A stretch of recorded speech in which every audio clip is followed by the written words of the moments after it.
Kirsch here. I'm here with Dr. Kevin McKernan and Professor Myron Bridle. We're talking about this plasmid contamination in the vaccines. And I've got a lot of questions. I think you probably have a lot of questions. We're going to go through them with these experts and get your questions answered. And I'm going to try to start with kind of the most serious and the ones that are on most people's minds, which is, you know, the press isn't making a big deal of this. The medical community is not in arms. Nobody's calling for the stoppage of these vaccines because the experts say there's nothing to see here. And so there's nothing to worry about. So let's start off with that, because that's the elephant in the room. Because when I've talked to Kevin and Byram about this, they say that this is very serious. You cannot write this off, and that these so-called experts, that they're saying there's nothing to see here, it's all based on speculation, and this could be extremely, extremely serious. Is that correct? Gentlemen. Byram, you want to start? Sure. Yeah, you're 100% correct, Steve. We don't have, Kevin and the others who have been directly producing these data, right? Kevin made this discovery. Lots of other labs have confirmed it. We're lacking the data to definitively state what exactly could be happening biologically, which means since Kevin and his colleagues are the ones who have generated and have the data, these other experts who are being asked, they do not have the data. They have no idea. Yet they can only speculate. What we do know, this is very, very, very, very important. Health Canada, right, the equivalent of the FDA, but in my country, Canada, Health Canada has confirmed, and they seem to respond once Kevin reported his findings. They went and looked, and they have confirmed the presence of the SV40 promoter in the bacterial plasmid DNA that Pfizer used to manufacture their shots. Health Canada has also confirmed that it is a bioactive genetic sequence, right, which means that it can do things in the body. And they can't definitively say or rule out the potential for harm, but they have admitted that it's bioactive if it should be contaminating the vials. Now we have data due to the work that Kevin did with Dr. David Speaker, a virologist in Canada, showing that all the vials they looked at for Pfizer in Canada were also contaminated with this bacterial plasmid DNA. So indeed it is there, it is being injected into people, and Health Canada has also confirmed that was not disclosed to them by Pfizer. And finally, they've confirmed that is against their rules. It breaks their rules. So no, nobody can say definitively that this can cause no harm. Nobody knows. Kevin? Do you agree with I what Byram just said? Position on this. And I'll just, one minor correction is I'm not a physician or a doctor, so I just want to let everyone know that my position here is really good. I'm good at studying DNA. It's there. All right, we've got that confirmed all over the world. 6 different labs. We would have it in 12 more labs. We've got a list of labs asking for these PCR kits. We couldn't supply them because we just didn't have enough of them. So we finally have them manufactured at some scale where we can give them out to more people. But it's there in the vials. The next question is it in patient samples that have been injured? Is it in patient samples that haven't been injured? We need to look at both populations to see what's going on here.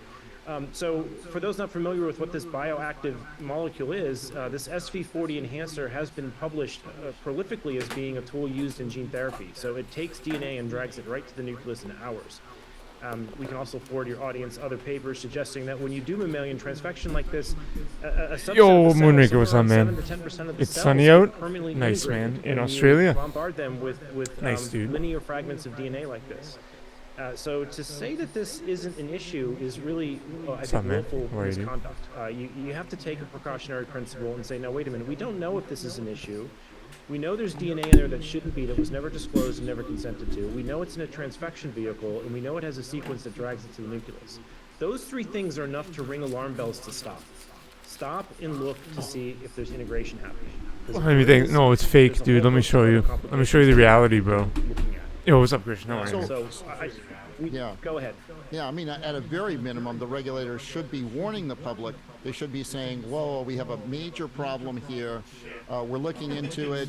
You probably don't want to, if you don't need to be vaccinated, don't It's be shit out, vaccinated man. It's cloudy. right It's now fucking until terrible. we can look into this. I Isn't know that what the it. I regulators make it should look be better doing than it right is. now? I'll comment from the perspective of Health Canada, Steve. Yes. Again, I can't emphasize this enough. Health Canada has stated in an email, so it's publicly available. They've stated in an email that this is not It's all supposed lies. to be It there. is, man.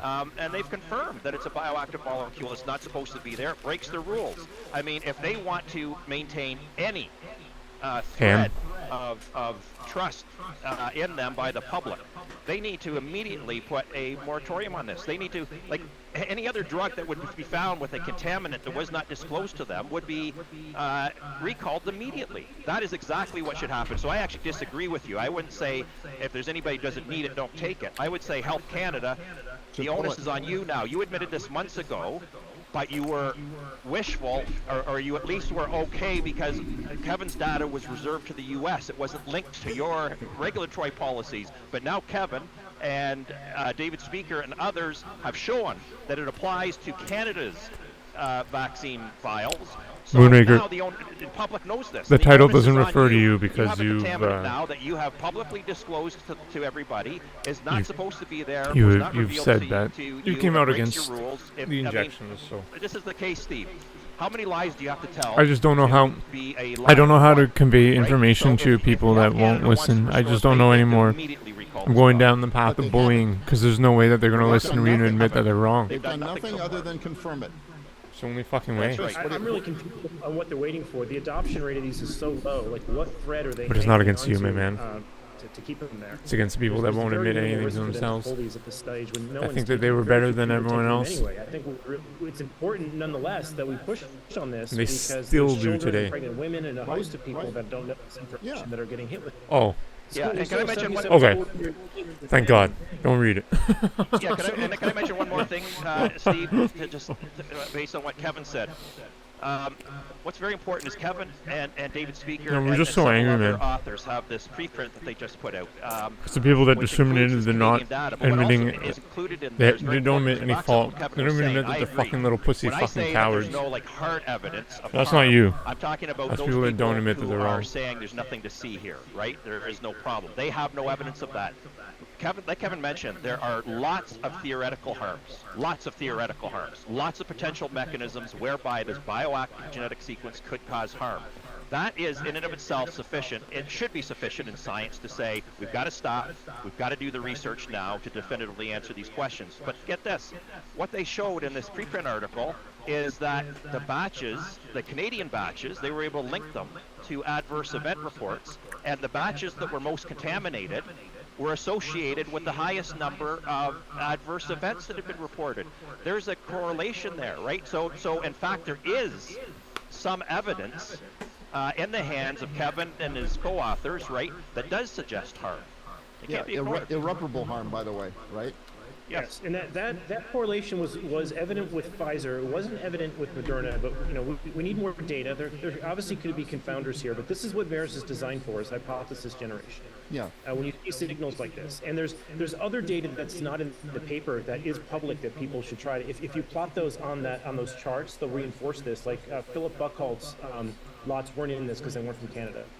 And those have even more DNA than what we found in Canada and higher adverse events. We also have another lot that's come in, FL0003 from Pfizer, that is off the charts on DNA concentration and off the charts on adverse events.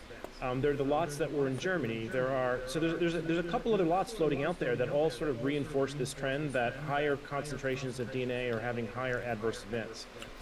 So I think as more data rolls in, that chart will begin to reinforce itself on the Pfizer side. I don't know what's going on the Moderna side. There's a lot of other different components to Moderna. They have lower DNA levels, but their adverse events don't seem to be tracking with the DNA concentrations at the moment. But we'll see if that changes when more data rolls in. Again, Moderna doesn't have this SV40 contamination system, so they're kind of on a different playing field right now.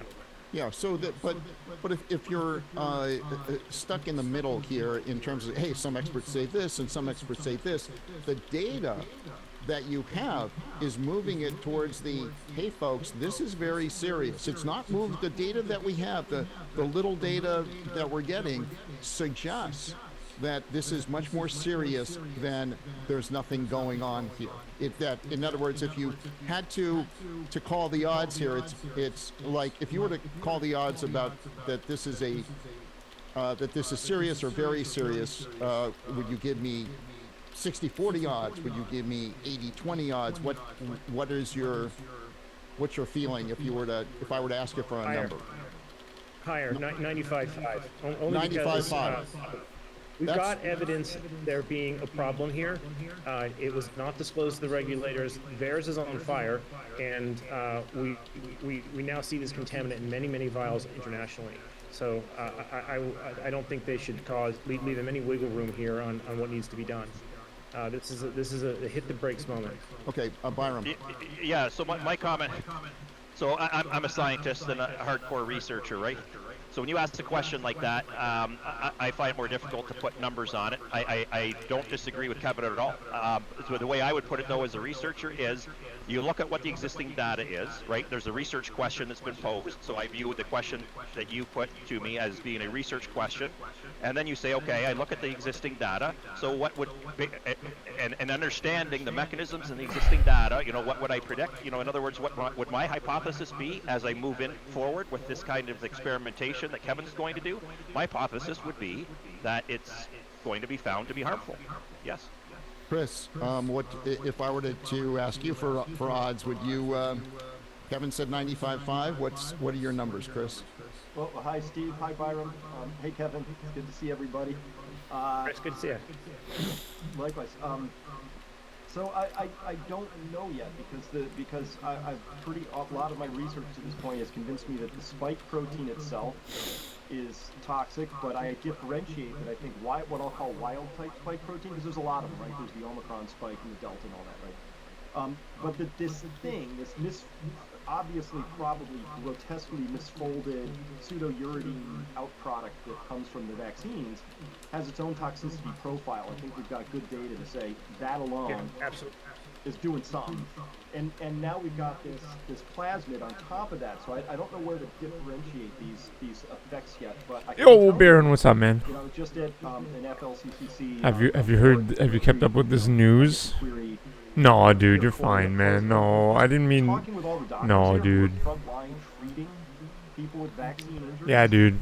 It's just grotesque. They found DNA. They found so they found researchers. They did tests on vials, and they found plasmid DNA from E. coli. They are having new symptoms. And then you know what I'll do? I might play the Buckholes video first. In Maryland, I think it was in South Carolina. Very poorly. And they didn't disclose that they put this. They didn't disclose that they were because it's contamination from the plasmid DNA. So a plasmid DNA is a piece of DNA that they make and they put inside a bacteria. And in this case, they used E. coli bacteria. So there's lots of other biocontaminants also in the injections. Like, it's just insane.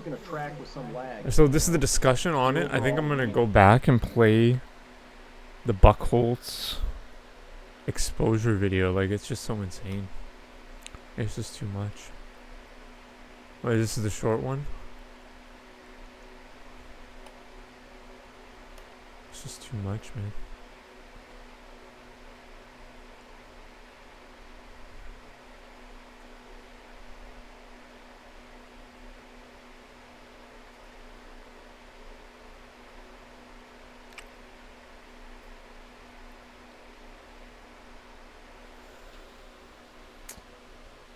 Oh my god. Buckholz.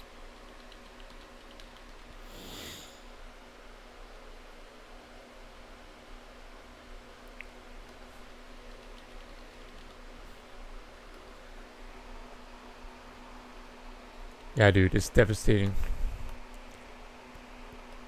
Is that I'm kind of a little bit of what am I doing here? For those of you who don't know me, I'm in the School of Buckholz. I'm a PhD in biochemistry and molecular biology. I'm a cancer gene jock. Basically, I do cancer genomics research at the University of South Carolina, and what that means is that I'm kind of an expert on all the ways that the human genome can get futzed with during your lifetime, and which of those things cause cancer and which ones don't. Okay.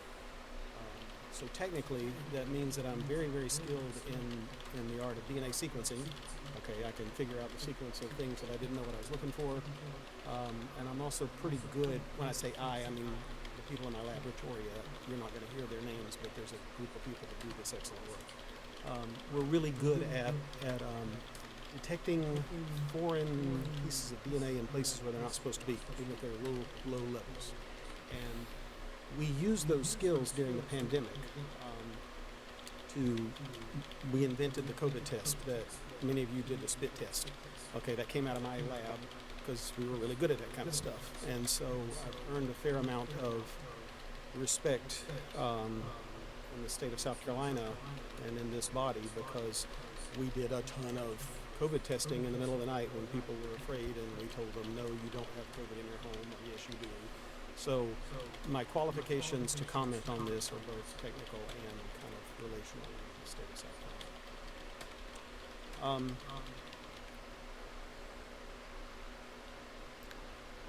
I'll cut to a very narrow theme here, but it does touch on lots of these regulatory issues, and I'll leave it to you to expand on those if you want to. I'll try to stay in this narrow lane of some problems in the Pfizer vaccine as a case study for places in which regulatory oversight could be improved. So, first of all, let me say that my interpretation of the literature is that the Pfizer vaccine did a pretty good job of keeping people from dying, but it did a terrible job of stopping the pandemic. The early publications showed that it's just a disaster, it stopped man. infection, but that only lasted for like a month. Dr. Bookhart, could you pull the mic a little closer to you? Staff's telling me they're having trouble It's just getting you so on the insane. recording. Okay. Thank you. But dude, again, you my got to check your professional batch, right? Evaluation of the it's literature, not the like, Pfizer vaccine did a pretty good job of you keeping people gotta- out of the cemetery, but it sucked at stopping the pandemic. And it was the best of sucky options that we had. And I I'm not still saying that believe everyone will that fucking get this because it seems like they. it was deployed Yeah, mostly true, in man. good faith, but Fucking true, bro. there were a lot of shortcuts taken because the house was Well on said, fire, man. and we could do a better job next time. What from a the lessons that Chad. we're going to learn here. That's my own Moonraker personal the view Chad. of this. Can I add that as a quote? But I'm also, my philosophical bent here is, I'm sure many of that's you have okay. heard of Occam's razor, right? Choose the simplest Legendary. of explanations. Well, there's another one called Hanlon's razor, which is never attribute malice to that which can be better explained by incompetence. And so I'm trying to be What a gracious Chad here you are, in Moonraker. circumstances. There could be malice underneath. No, but they I'm lied. trying They lied see to us. just They fucked incompetence to be everybody. The gracious. pharmaceutical companies fucked everybody. They lied, The man. Pfizer vaccine is And the people that contaminated discriminated with against plasmid DNA. unvax should fucking It's rot in not hell. just mRNA. It's got Where they're bits going, of DNA where they live in it. right now. This DNA Bunch of fucking is the assholes. DNA vector that was Not you. used as the template for the in vitro transcription reaction when they made the mRNA. I know this is true because I sequenced it in my own lab. The vials of Pfizer vaccine that were given out here in Columbia, one of my colleagues was in charge of that vaccination program in the College of Pharmacy, and for reasons that I still don't understand, he kept every single vial. So he had a whole freezer full of the empty vials. Well, the empty vials have a little tiny bit in the bottom of them. He gave them all to me, and I looked at them.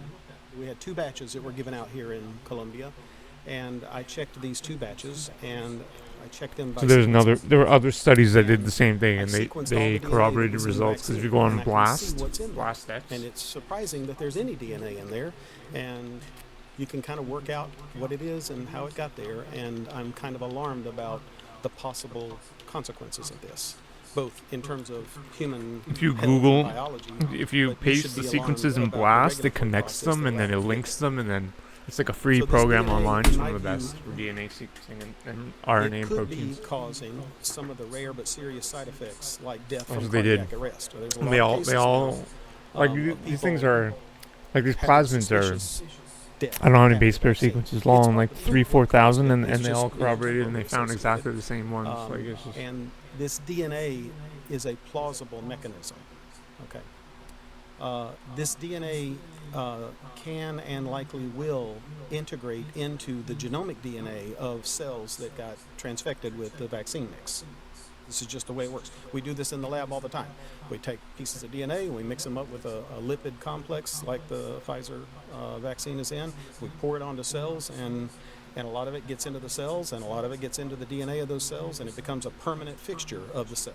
It's not just a temporary thing. It is in that cell and all of its progeny from now on forevermore. Amen. So that's why I'm kind of alarmed about this DNA being in the vaccine. It's different from RNA because it can be permanent. This is a real hazard for genome modification of long-lived somatic cells, like stem cells, and it could cause, theoretically, this is all a theoretical concern, but it's pretty reasonable based on solid molecular biology, that it could cause a sustained autoimmune attack toward that tissue. It's also a very real theoretical risk of future cancer in some people.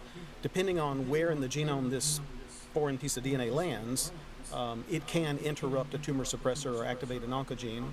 I think it'll be rare, but I think the risk is not zero, and it may be high enough that we are to figure out if this is happening or not. And again, the autoimmunity thing is not my wheelhouse. I'm not an immunologist, but the cancer risk is. That's my bag. I know this is a thing, and it is a possibility. Okay, a little nerdy science here. The central dogma of molecular biology is that DNA gets transcribed into RNA, okay? And then RNA gets translated into protein. This is just how life runs. Why does this matter? Well, DNA, for the purposes of this discussion, DNA is a long-lived information storage device. Okay, what you were born with, you're going to die with and pass on to your kids. DNA lasts for hundreds of thousands of years, and it can last for generations if you pass it on to your kids, right? So alterations to the DNA, they stick around. RNA, by its nature, is temporary. It doesn't last. And that feature of RNA was part of the sales pitch for the vaccine. The pseudouridine was supposed to make the RNA last a little bit longer, but still, it's a transient phenomenon. We're talking hours to days, okay? And then proteins. Once proteins are made, they also don't last forever. They last for hours to days. But something that makes its way into DNA has the potential to last for a very long time, maybe a lifetime. So this is a picture of the sequencing run that I did in the lab. From a couple of batches of the Pfizer vaccine, and all those little bitty lines here are the little tiny pieces of DNA that are in the vaccine. They don't belong there. They are not part of the sales pitch or the marketing campaign, and they're there. There's a lot of them. This little graph here in the middle is the size distribution. It peaks around 100 base pairs, 120 base pairs. So the DNA pieces that are in the vaccine are short little pieces, 100, 120. There's some that are about 500 base pairs, a few that are even 5,000, but most of them are around 100 base pairs.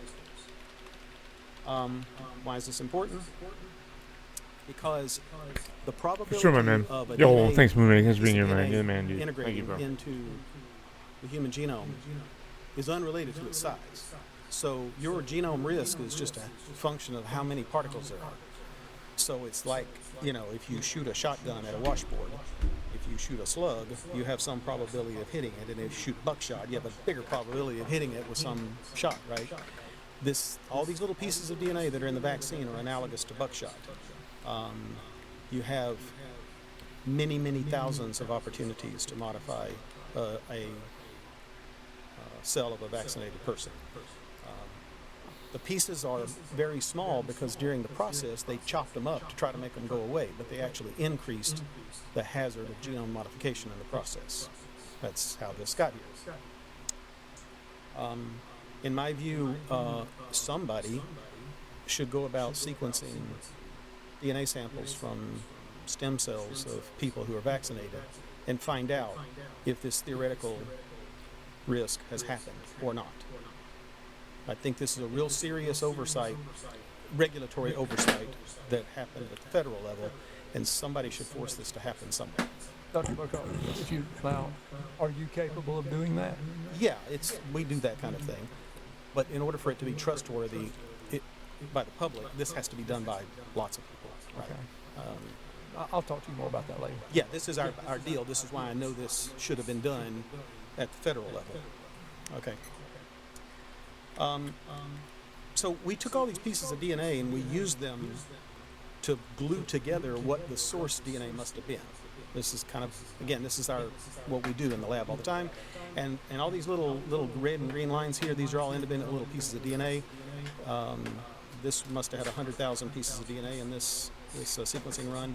And you can put them all back together and see what they came from is this circle over here. It's a plasmid that you can go shopping online to buy from Agilent, and it's clear that Pfizer took this plasmid and then they cloned spike into it, and they used it in a process called in vitro transcription translation, in vitro transcription, where you feed an RNA polymerase this plasmid, and it makes a whole bunch of mRNA copies for you.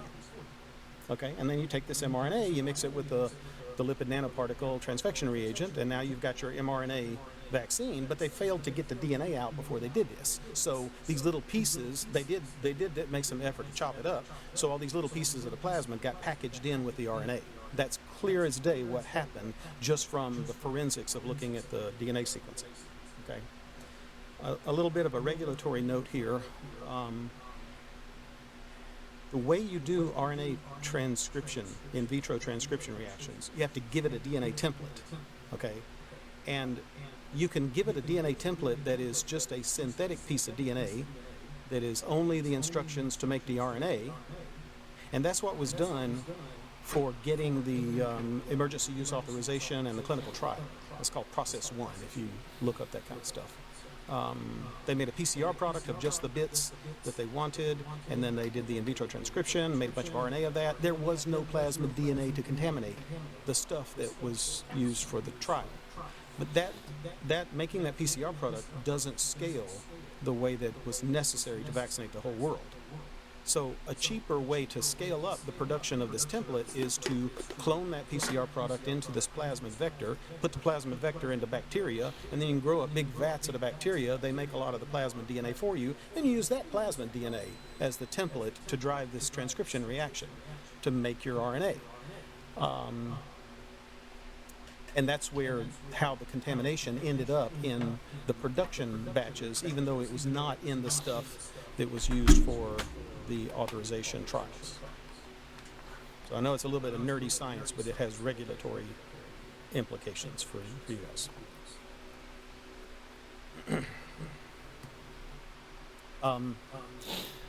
We can measure the quantity of this stuff pretty easy in the lab. We're good at doing this kind of stuff. This is the same. We made a little piece. A colleague of mine at MIT made, who used to work for the Broad Institute at MIT. He made a little PCR test, and we cloned it here. This is similar to the PCR test that you all took for the spit test. Okay, same idea and same expertise behind it. And we can quantify exactly how much of this stuff is in a vaccine or any other tissue. And I estimate that there were about 2 billion copies of the one piece that we're looking for in every dose. And if you look back at that map I showed you, where it's all these the little piece that we're looking for is just that little bit right there, okay? But if you see 2 billion copies of this, there's about 200 billion of everything else. So what this means is that there's probably about 200 billion pieces of this plasmid DNA in each dose of the vaccine.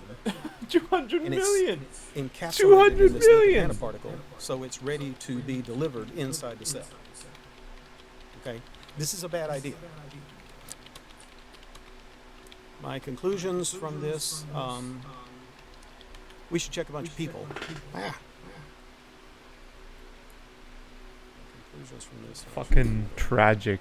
Absolutely blown the fuck out. We should check a bunch of vaccinated people getting tissue samples, especially if we focus on harmed people, but that's not necessary. We could also just focus on regular unharmed people and see if this plasmid DNA is integrating into the genomes of any of their stem cells. It leaves a calling card that is there. One of the reasons why I'm focusing on this is because it's kind of different from a lot of the other imagined harms where you can't really prove it.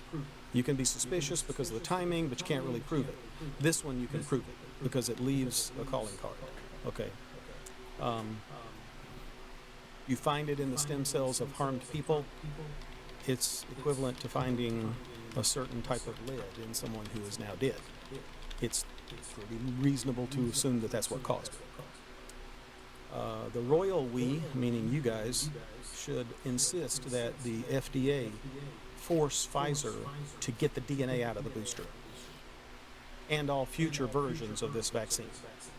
I'm a real fan of this platform, okay? I think it has the potential to treat cancers. I really believe that this platform is revolutionary, and in your lifetime, there will be mRNA vaccines against antigens in your unique cancer, okay? But they got to get this problem fixed, okay? And I right now I think the financial incentives are too great to just keep on rolling with it, and it's going to take some encouragement to get it out. The regulation that allowed this DNA to be there in the first place, I don't think that the amounts there actually exceed the regulation limits. In some batches it may. In the 2 batches that I looked at, one of them it was just under the limit and one it was just over the limit. My colleague in Boston has looked at a fair number of other batches, and there's a handful that are super high and there's a handful that are super low. But the fact that there is a regulatory threshold for amount of DNA allowed in a vaccine is a throwback to an era when we were talking about vaccines that were like a recombinant protein or a dead virus, attenuated virus produced in CHO cells or something like that. And the DNA that might be in it is naked DNA. And you might have a little bit in the vaccine. That's not a problem because naked DNA gets chewed up immediately upon vaccination, and there's no real mechanism for it to get inside the cells. They inappropriately applied that regulatory limit to this new kind of vaccine where everything is encapsulated in this lipid nanoparticle. It's basically packaged in a synthetic virus able to dump its contents into a cell. So I'm thinking Hanlon's razor here. Okay, I don't think there was anything nefarious here. I think it was just kind of a dumb oversight. And it's going to take, because the financial incentives are so great to just, sweep it under the rug, and the career incentives of people that approve this are going to be, there's nothing wrong here. It's going to take some encouragement to make people prove that it's okay. But I really believe this was an inappropriate application of an old school regulation to a new kind of vaccine. And who knows, maybe we'll check a bunch of people and we'll find out for sure that this is indeed not a problem. And that will do the public good if we prove that.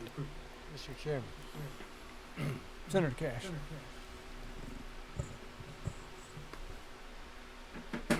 Doctor, we appreciate all that you're saying, although we don't understand most of what you're saying.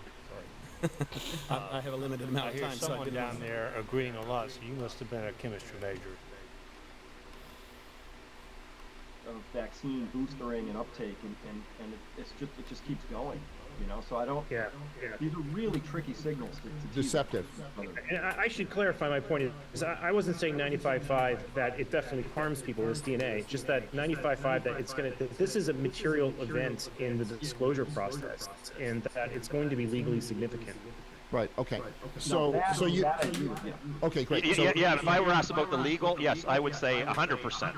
Okay. I mean, from what I've seen from Health Canada, it's 100%. Right. So in other words, I mean, even like best possible case, at a minimum, these regulators should be letting the public know, hey, we may, Houston, we may have a problem here, right? That they should be saying that at a minimum. Now, what they really should be doing is they should be saying, hey, let's take these things off the market, right? Would you all agree with that? That they should be taking them off the market for now until they can investigate the harms. I mean, that data was obvious years ago, but this is just one more really large nail in the coffin. Yeah, so when you say years ago, some people said, oh, hey, we knew in 2021 that the SV40, that there was SV40 in the vaccines. Is that, or SV40 promoter sequence, did we know in 2021 that 2021? No, we didn't. This was Kevin's discovery. Yeah, the material they gave to the EMA, and I'm assuming this is what Health Canada has been given as well, annotated everything in the plasmid except the SV40 region. So they were afraid of this. I mean, you don't go about annotating a plasmid with all the detail of the antibiotic resistance gene, the T7 promoter, the spike protein, the cut site they used to linearize it. I mean, they went and annotated this thing with all of these details except the most material piece, which is the SV40 promoter that's active in mammalian cells.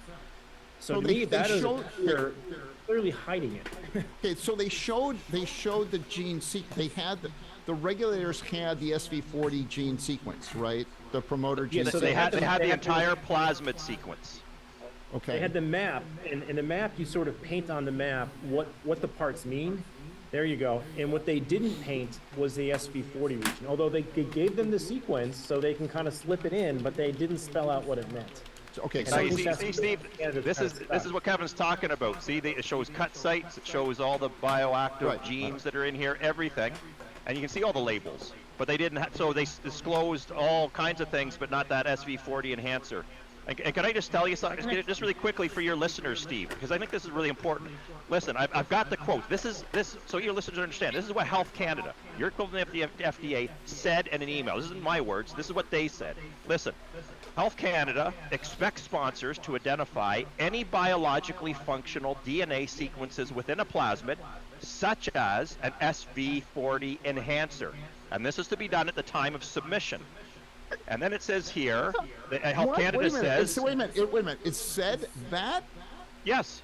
Yep. And then they go on to say the sponsor, which of course is Pfizer, right, did not specifically identify the SV40 sequence. And then they say it was possible for Health Canada to confirm the presence of the enhancer based on the plasmid DNA sequence submitted by Pfizer against the published SV40 enhancer sequence. So again, that's what we just talked about.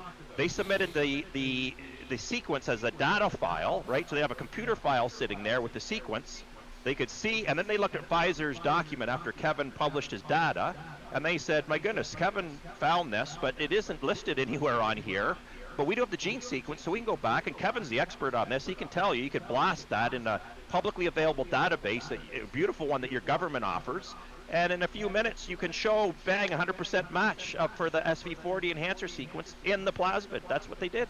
Right. So it's the equivalent, so for the lay public, this is the equivalent of a bill in Congress where they have this long bill, it's 500 pages long, and they sneak in a little piece here that says, and now we're going to strip all power from the president or something like that. And they don't call it to anyone's attention.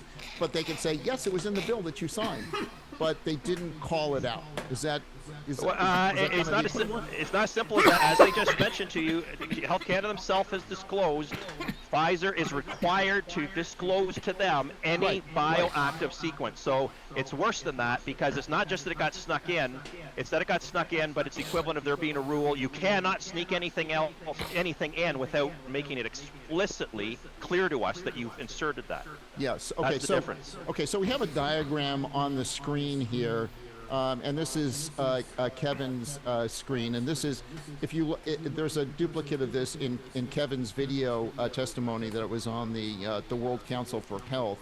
And so if you want to go through this and explain this with the mouse, Kevin, that'd be awesome. Just to give you a sense of what so this is the plasmid they gave to the EMA. I'm assuming this is what they gave to Health Canada. You can see they've annotated the spike protein here. They've put in this F1 element, this poly A linker. They even annotated this little 5 base pair sequence known as the EMA 1104I site. That's a restriction enzyme that cuts open the plasmid and make it linear before they run an IVT reaction. They put the ORI in here. They put the CAN in here, genes. What's not in here is this whole region in here has no annotation at all. And this is where, now sorry, but these images are sort of mirror images of one another. So you'll have to see that the neo-CAN gene is over here in green. And here's the SV40 region, which is not here. And what's really critical, they also left out the F1 origin, which makes single-stranded DNA, and I don't know if that's active in mammalian cells, but it's another region that they left out. But the most critical part here is this 72 base pair enhancer, this tandem repeat here, is published heavily for use in gene therapy. It drives DNA straight to the nucleus in hours, and David Dean does a lot of work on this. So I think this is the reason they hit it, is that they probably started manufacturing this and realized, oops, we left in a mammalian promoter, that's not good. And that means this plasmid DNA is active in mammalian cells, and it's not just active in the cytoplasm, it goes straight to the nucleus, and that increases integration risk. And since we're dealing with LNPs, this DNA is going to get there uninhibited, and it probably got deleted from their disclosure. Because in other words, I don't know why you would annotate something that's 5 bases down here, and even a T7, which is maybe 20 bases up here, and a Kozak consensus sequence. I mean, you're getting down to fine level annotation of 5 base pair elements, and then you omit this 366 region base, 366 base pair region that's like probably one of the most functional regions on the plasmid.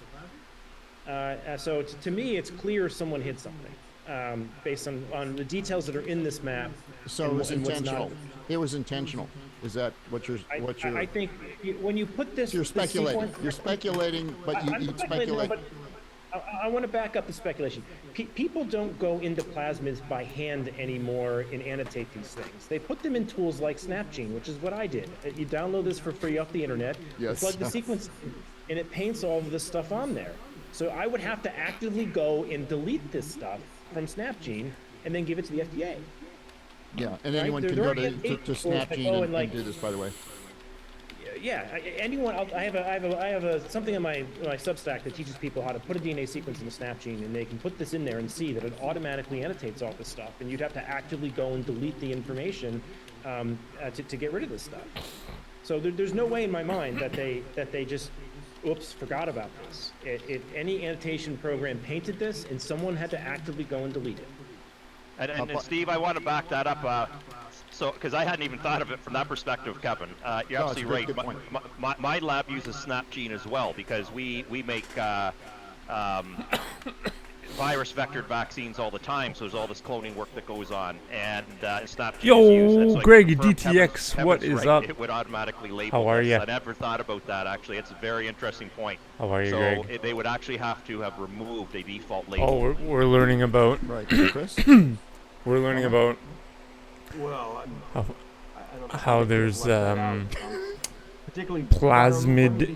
E. coli DNA in the COVID injections that people took, and that it contains the SV40 promoter sequence, which the pharmaceutical companies didn't disclose. We're just making fun of people that inject themselves with this. Health Canada expects sponsors to identify any biologically functional DNA sequences up, within a plasmid, such as an SV40 Baron, what's up, enhancer, man? at the time of submission. This was in existence prior to that, because of course our Health Canada they deal with gene therapy and everything else. They're not going to I've been waiting 2 years, no apologies, no admittance. They don't know they don't even know what the fuck this is. The rule's supposed to be that they be made Fuck aware them, of man. any potentially Fucking most piece of bioactive pathetic. sequence. And any genetic material that's submitted to them to regulate. It's binary. Whether I come out and say you're a fucking idiot or not. The rules, and my understanding was that was supposed If I don't, then I just live my life. If I say it, I live my life. But you're a fucking idiot. Not you, Baron. The EMA, the TGA doesn't have fucking access to vaxies, man. SnapGene. I mean, shouldn't this be? They'll do it again. They're gonna do it fucking again. They still haven't apologized. They're fucking communists, You're man. absolutely right. It raises for me Real a huge red flag. I'm losing my fucking I mind, can't man. say Like, it's whether too they much. do or do not do that. It's But just, I'll tell you this, dude, and Chris, it's like, moving forward, I would certainly like to hope that every regulatory agency will do this in the future. I mean, to me, it's just so again, insane, Kevin man. is the Like, real expert on all this molecular let's pull it biological up. work, Let's but it fucking seems pull to this me shit that up. this I'm should so have been angry, man. part of I'm the so quality fucking control angry. process. Yeah, so let me clarify Let's something pull up the for paper, you, Chris, the plasmid. because the press release specifically called out the SV40 promoter. The press release did. I have so many but papers. it's not in the Health Canada regulation that you must disclose the SV40 promoter sequences such as the SV40 promoter. In other words, what they wrote in the press release is a more embellished interpretation of their rules. The rules didn't say you shall always disclose if there's an SV40 promoter sequence in it. No, but it did. No, but I'm but it's bigger than that, Steve. It says they have to disclose any biologically functional DNA sequence. Correct. Any, Correct. which includes SV40. Right. No. But the point is that the Health Canada regulations on the books do not specifically call out SV40. When they wrote the press release, that's when they added the SV40 because they're not mind readers and being able to predict the future here. They basically just said, you have to let us know about any stuff that's in there that is bioactive. Yeah, so in other words, the regulators, they're letting Pfizer submit their sequence, and then they're letting them submit their map of the sequence, and then they're just trusting. They're trusting them, having complete faith. To me, I agree with Chris. Where's the policing? Really, we're going to let the big pharma tell us exactly what's in there, and we're never going to question it? We're the police. I will show you. Let me show you something that should have shocked them if they had opened up Snapgene. Can you guys see the screen? Yes. Oh, they're talking about here. Would have stood out to anyone. They're fucking talking about it right now. Snapgene, which is why the hell is there an open reading frame in both directions over the spike protein in Pfizer? Like that is a very long. Yeah, there's like a massive. There's a massive. That's an entire start codon to stop codon of a gene that runs the opposite direction of the spike protein on Pfizer's vaccine. This would have been a this sequence is like a 2,000, 3,000 base pair sequence with a start codon and a stop codon. This guy put it in blast. He didn't find any other proteins or DNA or RNA sequences that matched it. So we have no idea what the fuck it is. And it's the majority of the plasmid.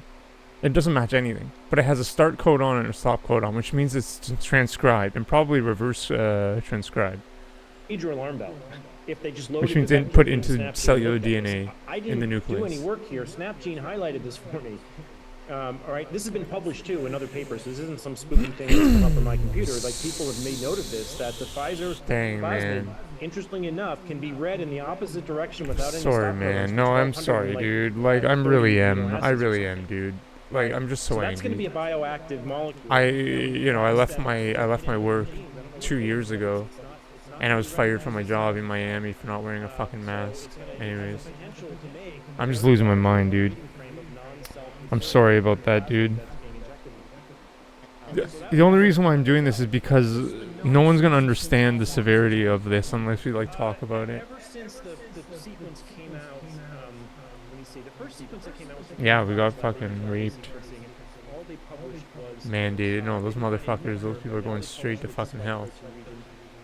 Straight to fucking hell. They have no idea what they're talking about.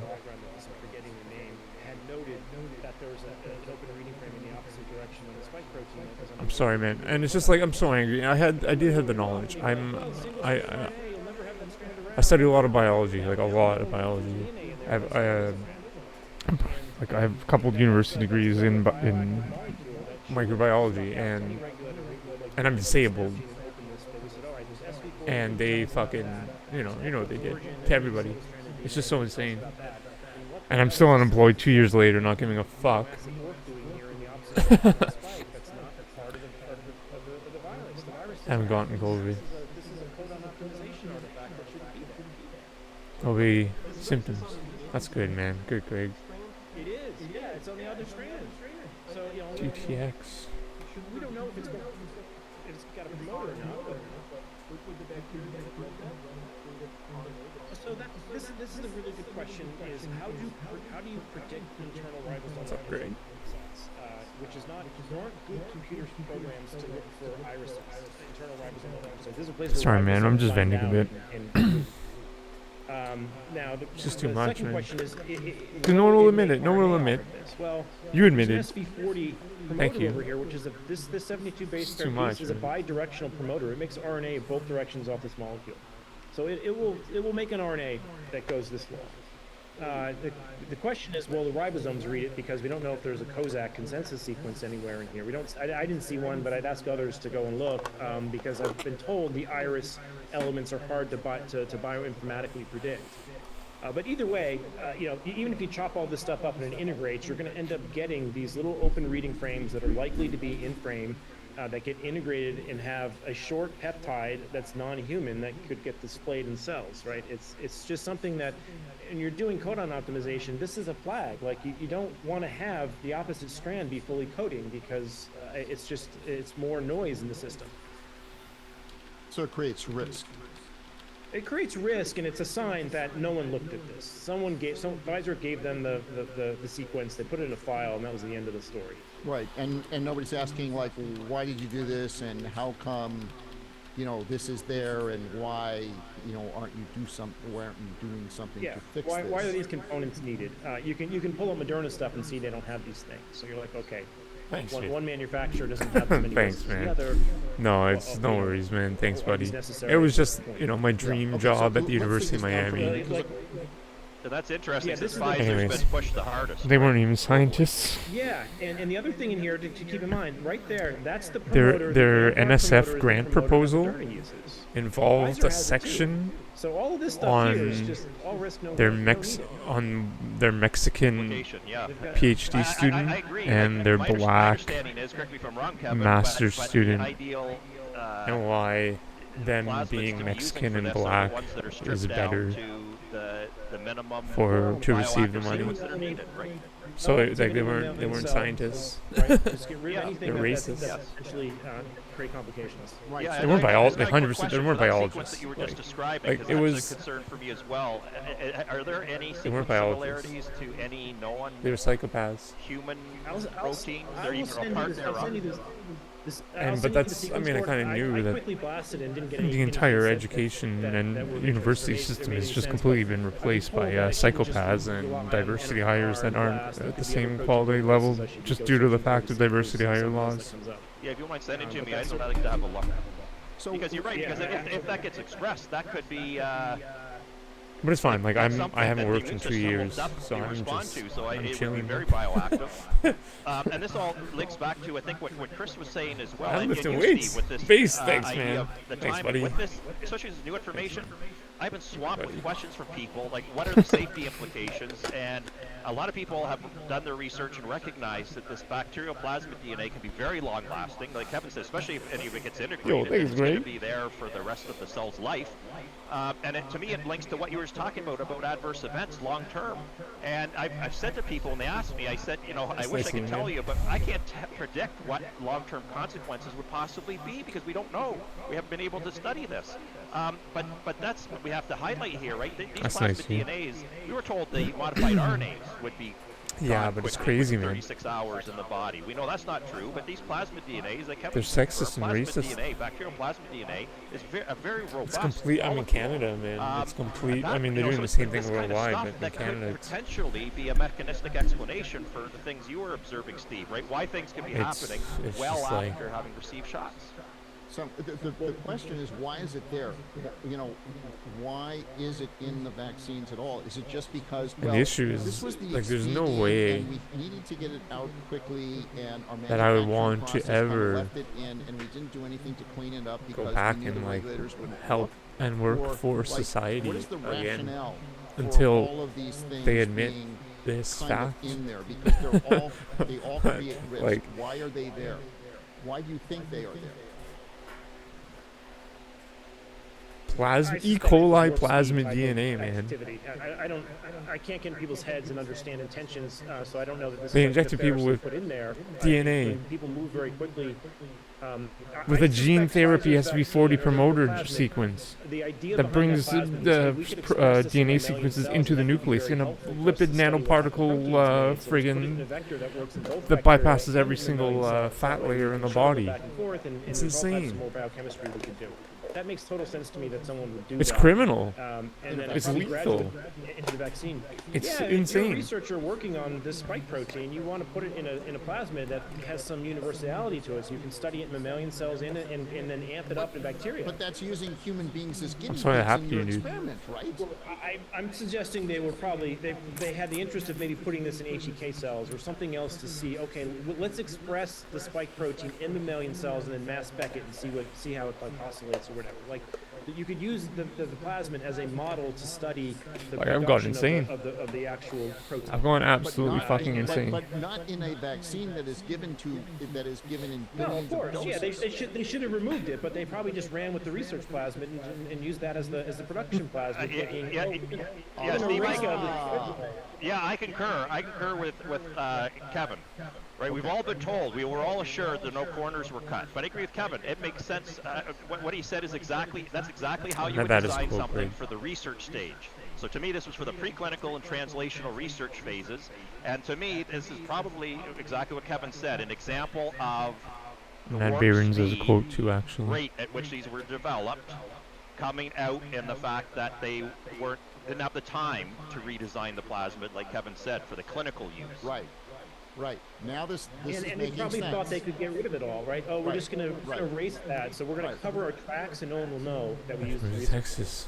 Exactly. So are you the Greg? Are you the Greg with also the alias? Confirmation from Kevin, because I respect his Fat expertise Greg in this. in It's Texas? far greater than mine.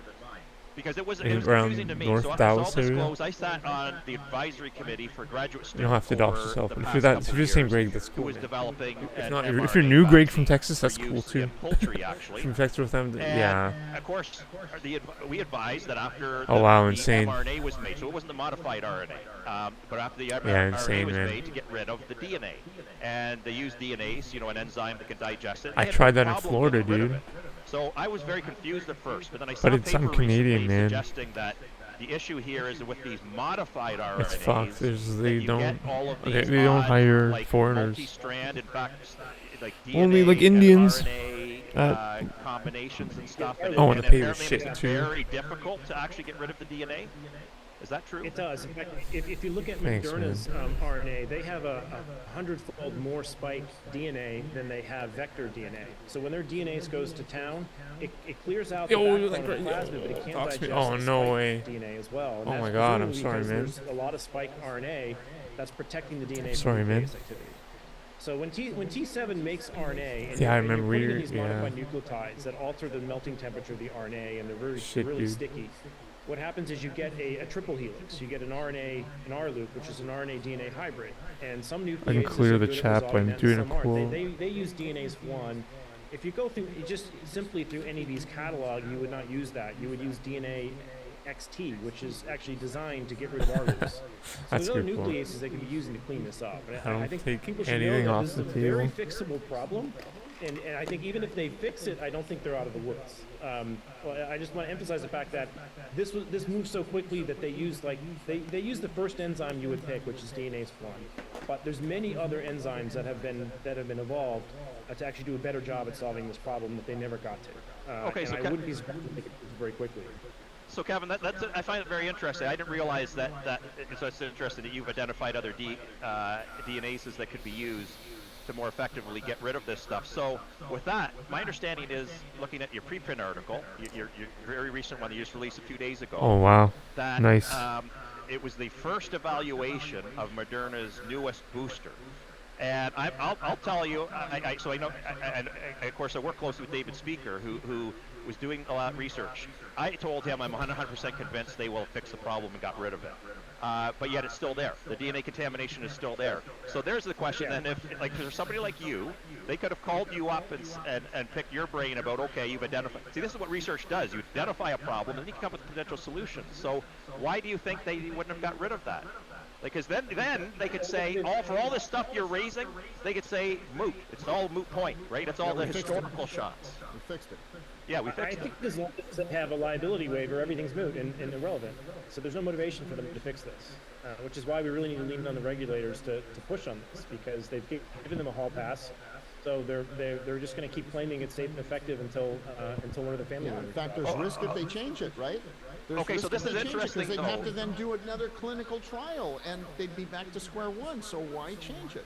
But this is the interesting thing. So what you just raised, Kevin, is this legal indemnity that they have, which I was just sharing with Steve the other day, that I read a very recent ruling in Michigan, right? And it was a guy who got badly injured after getting remdesivir, and it was a lot that was known to be Remdesivir. Remdesivir is just cyanide. I have to, guys. Remdesivir is The cyanide. hospital hadn't returned their batch at that point, and he launched a lawsuit. It suffocates you went by to court. One of the literally Gilead taking the Sciences, who oxygen from within your blood manufactures and the lungs. remdesivir, was named in the lawsuit. They immediately claimed the legal indemnity, but a court in Michigan just ruled that. I envy anyone that it can was get through interesting. chemistry They and agreed anatomy. to When you're Gilead into Sciences, oh, no you way. have legal indemnity for the Entomology, that's cool, approved man.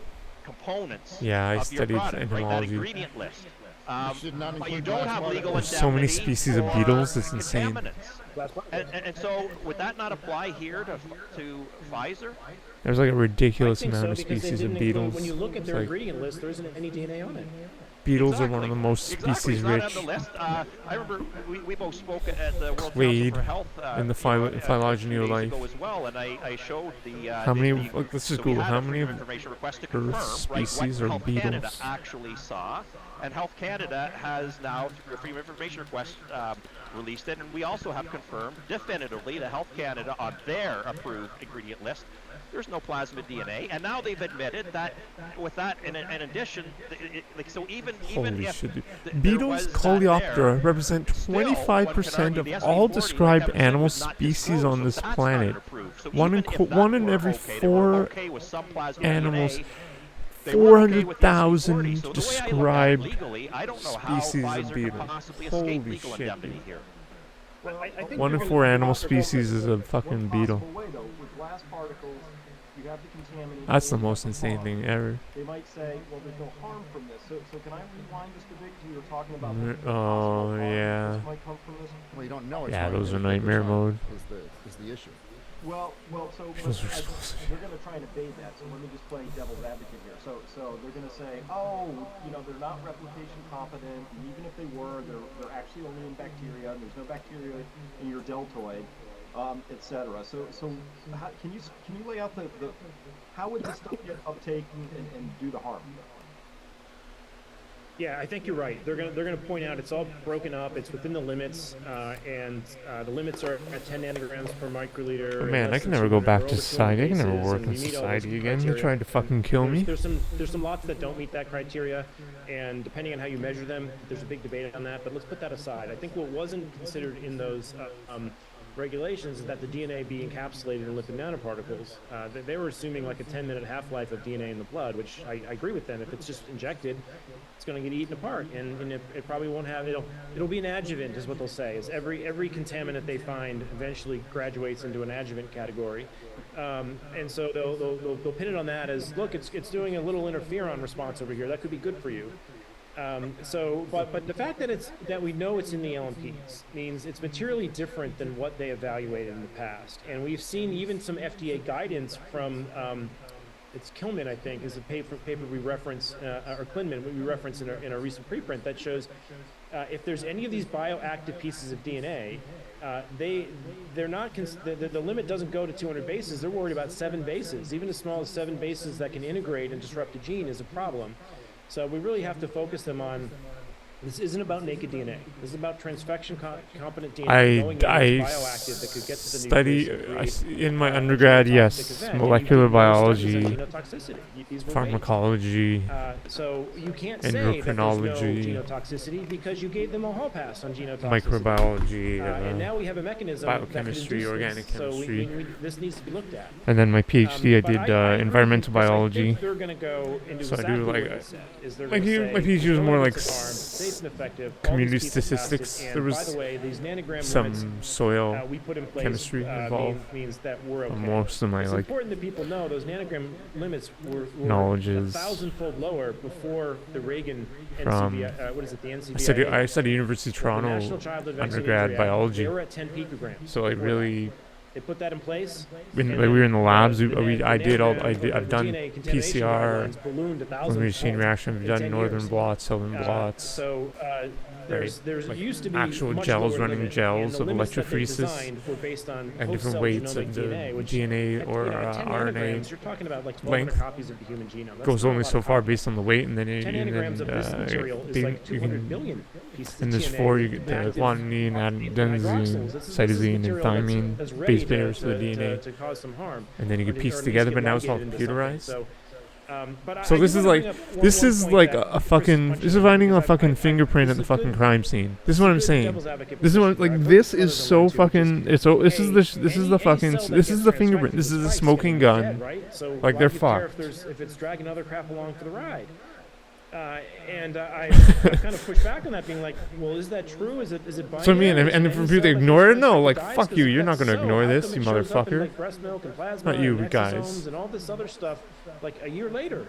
I don't know that it's 100% kill rate on transfection. I think there's a Fucking population that morons. seems to limp You along literal for a long fucking period of stupid time. morons. And You so little ones we have to worry stupid about fucking tumors. morons. But I fucking hate is you that your so fucking understanding, much. Byron? Because I'm not as dialed in on the immunology front here. Fucking retards, Well, man. so I can give you one example right off the bat.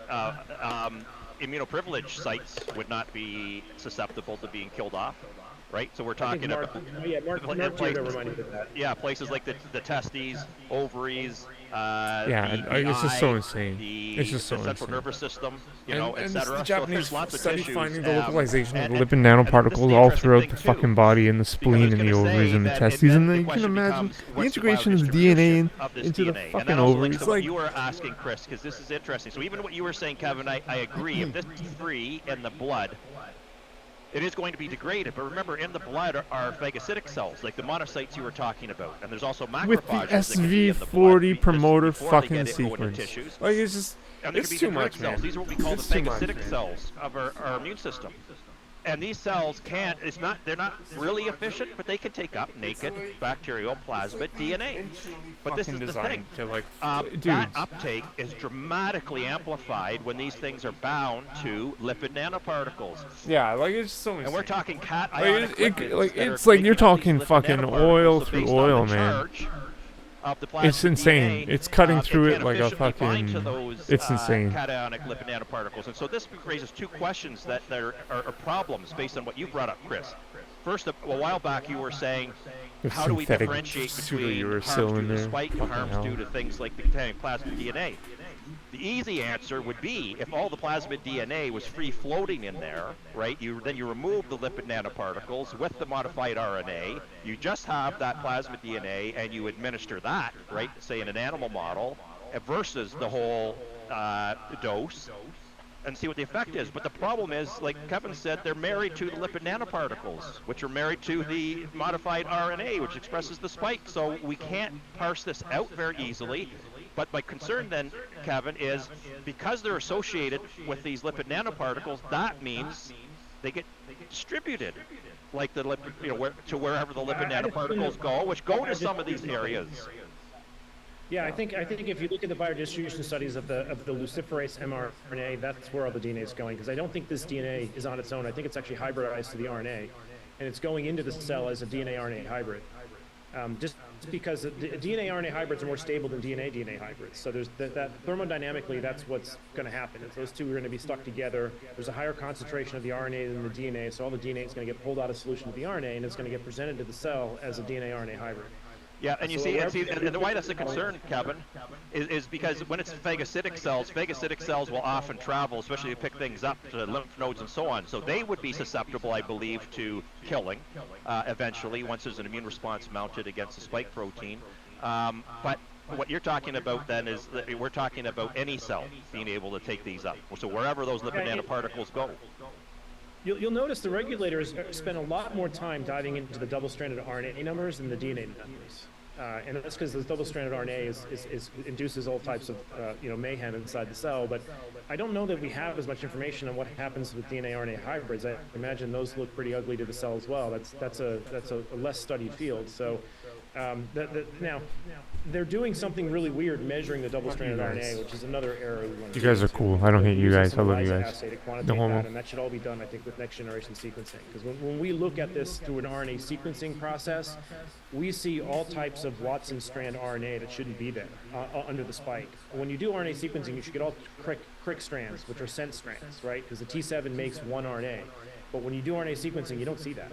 You see all types of sequence coverage on the wrong strand, which means there's a lot of double-stranded RNA in there that hasn't been accounted for. And the assay they're using is something that I don't know if anyone's ever validated that on RNA that has this methyl, it's methyl decorated like this. And there's 800 more methyl groups on this RNA. I would imagine that ELISA's probably never seen that before and might be undercounting it. So I think there's a lot of other aspects in here that need to be dug into outside of just the DNA contamination.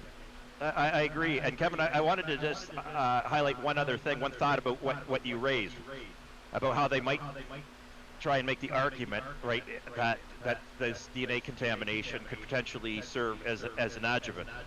And you're absolutely right in the sense that our immune system, for obvious reasons, right, for fighting off bacterial pathogens, is very good at recognizing bacterial DNA, and it's a potent stimulator of the immune system. But, like, and I'm thinking, for example, of the fact that these shots are being administered to women who are pregnant.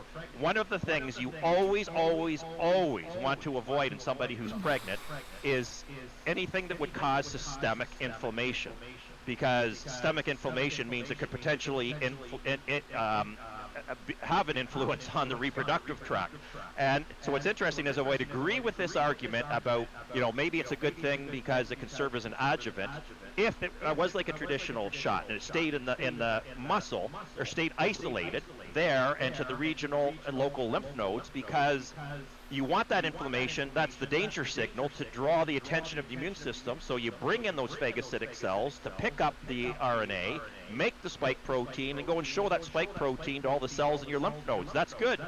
But but the problem is when you get this plasmid DNA that can be highly immunostimulatory, distributed again throughout the body with a wide distribution we know is typical of lipid nanoparticles. Now you're talking systemic inflammation, and to me you can't make the argument when you're promoting systemic inflammation. You can't promote, in my mind as an immunologist, that is a good adjuvant. To me, an adjuvant that promotes systemic inflammation is a very bad adjuvant, particularly in cases of pregnancy, for example, is a classic one. Right. Don't eat cheese, but take one of these shots. That's the logic we're given. Yeah, I mean it's incredibly, I don't know, what's the irresponsible for the CDC to tell women to take a shot which causes systemic inflammation. What else is crazy about this is they're all well aware that the next generation sequencing field just went through this whole transition off of amniocentesis to using non-invasive prenatal testing. So like 3% of the DNA circulating in maternal bloodstream is actually the fetal genome. So you sequence a mother's blood and you can get the entire genome of the kid. All right, that means there's exchange of small DNA between the mother and the child. So this vaccine DNA is going systemic. I would bet it's going into the child, either through the lipid nanoparticle, if it's even naked in the blood. There's probably some exchange there, that they no longer do amnios now because they can sequence kids through the mother's bloodstream. You don't have to like stick a needle and have a 1 in 500 death rate with an amnio. All right, so there's known communication in between mother and child here, and I would bet on these LNPs getting there. And you know what, Kevin, I'm so glad you brought that. I had never thought about that as well. But you know what? I actually have taught my students for years about the fact that technically mothers are what we call chimeras.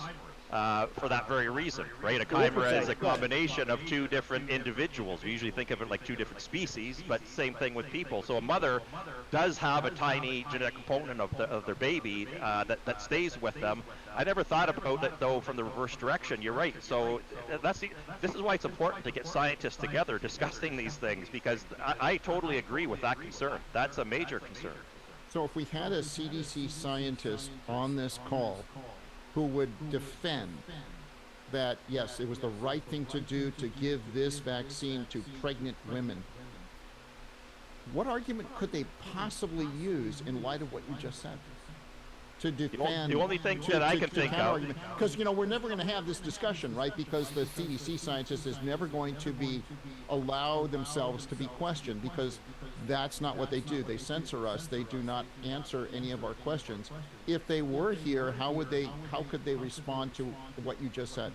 Yeah, just really quickly, because I put thoughts into the minds of these theoretical, hypothetical people who would potentially speak to us. But what I do know is, their job is to take a balance, right? And you start piling up the benefits on one side and the risks on the other, and their job is supposed to be If the risks outweigh the benefits, you don't move forward, and vice versa. So to me, then, what they do is the risks just keep piling up massively over time. So to me, if I'm to hypothesize what they would do, they're going to try and pile as much as they can on the benefit side. They're going to, but the problem is that they're going to argue this was super dangerous, but that's sort of gone out with work that's showing the infection fatality rate is much lower than was anticipated, et cetera. But you know what I mean? That's what they're going to try and do, Steve. They have to. Yeah. If they're going to counter this, they're going to have to get that pile on the benefit side as high as they can to outweigh the ever-mounting risks. Yeah, and by the way, I just published on my Substack a study of a VA paper. It was published in JAMA, and it basically showed that there was no hospitalization difference if you were hospitalized for COVID versus if you're hospitalized for influenza. The vaccination breakdown for both vaccines was identical in the two groups, which means neither vaccines work to prevent hospitalization. And as Byram, as you and I discussed, if there's no hospitalization benefit, there is nothing in biology that shows that you can have a mortality benefit. So if your hospitalization benefit is 0, your mortality benefit is 0 as well, because it has to be less than the hospitalization benefit. There are no exceptions in biology that you were aware of. I mean, the deeper issue here as well is the CDC conflicted, right? Do they have a motivation to actually push vaccines? I mean, certainly there's a lot of other factors that run through there. And then don't they have a separate slush fund that pharma can fund that is involved in funding like shots heard around the world? So that, and that I think Bill and Melinda Gates can pump money into. It's not really under their budget, but they're under control of it or under influence of it. So no, they do have outside funds coming in. So I don't know that we're going to get honest answers from conflicted organizations. No, we won't. You go to the FDA, they have $400 million in royalty from Moderna. They're not going to give us an honest answer. If we go to the FDA, they've got issues in that the PDUFA Act funds half of their budget. They're getting directly funded by the companies they regulate. So none of those are going to come to the table and give us an honest answer. They're going to come and say safe and effective, and the virus is really dangerous. And just to confirm for your Canadian listeners, Steve, it's very interesting. Health Canada historically, was primarily funded by taxpayers, and I learned during this declared pandemic that had completely switched. So prior to some years prior to this declared pandemic, Health Canada cried foul. They were looking at, and they were so jealous of your regulatory agency, right, that they said to our government, look, they have way bigger operating budgets than we do, proportionately even, because they're getting all this money from the big pharma. You're paying they can charge them all these huge fees to review their submissions. And so Health Canada, prior to this, switched over to your system, so that the majority of the operating budget for Health Canada also comes from their review of big pharma. And I've actually looked at their list. It reads like an advertisement pretty much for a service industry, right? Where the first submission to Health Canada is a freebie. It's a freebie, right? And how often are you going to reject the freebie if you want the paying business, right, etc.? That's the free trial. Yo, has my channel been performing well? Yo, thanks, man. Yeah, what I can confirm to you is Health Canada gets the vast majority of their operating funds. Yeah, I turned up, I cranked up the ads. They are asked to regulate, just like yours. So I agree 100% with Kevin. I streamed for 100 hours this past month. Raised. Yeah, and I can tell you, I've talked to. And with ads, I made about $50 in ads. For $100 for 100 hours streamed. That was their priority. It wasn't about safety. It was about get the vaccine distributed. It was all about the marketing and convincing of people to take the shots. So that's exciting, man. Because I don't have a job, man. Never protect the public. You know what I mean? So safety. It was. That's awesome. If I can get like $50 a month, and if it keeps growing and growing. In your opinion, your expert opinion, do we have an? That's kind of like the dream. You know what I mean? Because if people can just use ad blocker and get around these ads, I'm glad people are here and they stay. But I think they need to really figure out ad blocker just for their lives. You know what I mean? That's good, yo. Thanks, man. I mean, I'm new to this. Yeah, I get money from Turbo and from ads. People that have Turbo. Chris. I get those, but Absolutely it does. and like you know, like Baron Badcock has been subbing to me for like 28 months almost, like, and you, all the gift subs you gave me, like, I appreciate it so much, you know, but nothing mandatory, and that's what I want to do with these ads, because if I can get these ads and people use ad blocker and I get paid, then we're like breaking the system, we're winning the system. And I mean, I have 317 followers, and I changed my goal to followers now, because that's really, because if I can max out these ads with followers instead of asking people to sub, I mean, subs are still amazing. I love that. That's amazing. They get the emotes and everything too, but and no news coverage. And they don't get to see ads, but anyways. It's making the circuit out there. And so if I'm making like $50 a month with ads and Twitch Turbo ads with 100 hours streamed, like I could do 100 hours a month full time. I'm chill like this. I very chill streams with 300 followers. So imagine what let's say triple it to 1,000. Or is that like 3 times? It's like $150 a month in just ads.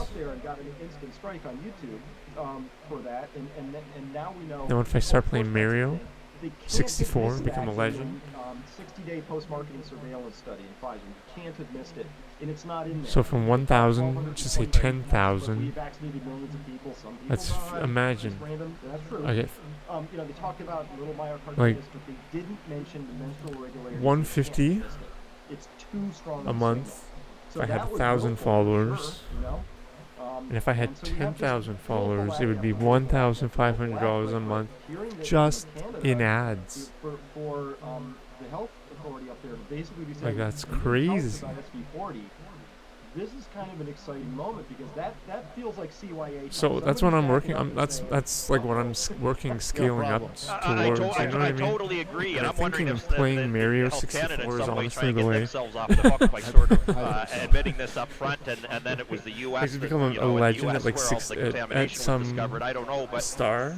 You're Why right, not? Chris. So in short to your question, Steve, yes, this is an adulterated vaccine. I literally just might play Super Mario. And Chris, I also got slammed for the bringing up the potential about these menstrual issues, right? And that was remarkable to me. That's so if I'm making $50 a month on ads with 300 followers, finally in the U.S., right? Your CDC said, okay, this is the best opportunity I have. See if this actually happens. It's also the most fun. That's a classic example of, yes, the I mean, public I don't rollout. not enjoy this People in the public even 1 second. Became the guinea I have all my pigs. friends here, And then, you and you're right, Baron and there's been Lucas. these multiple peer-reviewed published studies now showing definitively that was the case. I agree with you. They had to have seen it before. And that's my whole point, that this stuff keeps accumulating so much. All these risks, all these harms, all of these misdeeds or mistakes, whichever one they are, because if it's the latter, then it shows that our regulatory agencies are completely incompetent and incapable of properly regulating these types of products. Whichever way you look at it, all of us on here have been accused of being anti-vaxxers. I mean, my goodness, I'm a vaccinologist. I still continue to publish vaccine papers. But the amazing thing is, what people have to start recognizing, right, those people who accuse us of disseminating misinformation, all of us have actually been the ones fighting to keep be able to maintain people's faith in vaccines. That's why I've spoken up, Steve, is to protect my field. And now we're seeing all over the place. Pfizer, Moderna are crying foul now because nobody will take these, their shots anymore. The uptake has been so low, and they're losing their billions of profit. And now, but worse, we're seeing uptake of all the other vaccines. So I just before we got on this call, I was just finishing reading. You might be interested in looking at this, Steve. A CDC study, right? So from your country, they were looking at pregnant women. And the CDC is very upset because their cutting-edge data right now show that uptake of other vaccines by pregnant women is plummeting. And they believe it's because it was very interesting. They only got one expert to say I think what they wanted to, but they found one expert who was willing, who said that they believe the reason everybody admitted that it's because a vaccine hesitancy is skyrocketing. And then one person said, "Oh, that's because of the spread of disinformation." So all of us here, plus all of our colleagues and everything else, I think maybe they have to start waking up and recognizing that when you have a product, a good product, as I say, will always sell itself. And when you have a product that is as crappy as this, and there's been all these problems, and they're still emerging, and they will continue to emerge for who knows how many years to come, you have to start admitting that the misinformation gurus are the ones who have destroyed the field of vaccinology, and they're the ones responsible for the skyrocketing vaccine hesitancy. And I say to anybody who's vaccine hesitant right now, you deserve to be and you should be. And the onus now is on our regulatory agencies to earn our trust back. And you know how they can do it? By being very transparent and honest in all of their regulatory processes moving forward, and showing us very transparent, very well executed, extremely well designed scientific studies to back up their products. That's what I say. One more thing they need to do. You admit where you went wrong, you explain how you went wrong, and you explain the steps you've taken so that you don't do that again. Right. And also, you know, the very first thing that Health Canada should have done is they should have hauled Pfizer in and said, how did the SV40 promoter get deleted from those charts that you gave us? How do you explain that? Yo, you know, just kind of have neat this bucks. is like the first move is just to say, hey, how did this happen? Well, my Nobody's asking that employment question. insurance Nobody's application was asking the question, denied. right? Congress isn't asking it. Health Canada's not asking So it. The they- New York Times isn't asking But I mean, I didn't it. apply for it because I went to Nobody's Miami, asking that so I never question. initially I'd wanted love to ask apply for it Pfizer because that I question, couldn't but have, they never because that's return my illegal. You calls for can't some apply for it reason. and then like go Steve, live Did you overseas. see the interview with Freeman at But- the FDA? So I applied like late. I applied after. Yes, I did, and I Yeah, talked. Even to though I didn't get Joe any fucking, after I saw that. I worked through COVID. I think that I was didn't get on, any money Dr. from the Drew government that- for that COVID, and aired they that, right? reject my He employment should- insurance Yeah, so, application. Stupid fuckers. Interesting Anyways. detail on that is that they only So I mean, consider the I'm like adverse 9% events they disabled, saw in right? So I process pay one less as being tax things that they will if then I were correlate working, with process which I'm two not, but I to haven't in adverse the last events, 2 right? So fucking if years. they had a different process one that didn't have endotoxin or plasmid in it, and they get some set of symptoms, maybe the next maybe step for is some like reason welfare. menstruation doesn't show up in their But I mean, it's just I don't like. I just don't. It's not they worth it, then man. move I just forward don't with care. process two, get a host more adverse It's events, just but they it's can write them all so off saying, "Well, we didn't insignificant. see him in the first Even what process, little so amount of we're not money gonna will count be him as so irrelevant. Correct. That's a major goal. They have to get rid of that. That's It just a doesn't disaster. matter. Correct. Uh, Totally agree. And Like, it's we're over. just Like, to it's give just people like, context, I think it's- we're talking about there's the- no there was future an here episode for of me. Dr. Drew. Joe Freeman was on Dr. Drew. He revealed that he had a recording of a I'm not conversation joking. that his It's crazy, team did man. with the FDA. His I don't know- team- I don't the know what I'm short gonna do. story is his team he spoke with his team after the call, and the team was absolutely appalled. I'm just getting strong, at how man. the I'm getting FDA, strong and healthy, does science. and building my That- my that online fair? friendship Yep. and Yes. Yeah. And, they were not. They were breaking yeah, all their own platform. rules.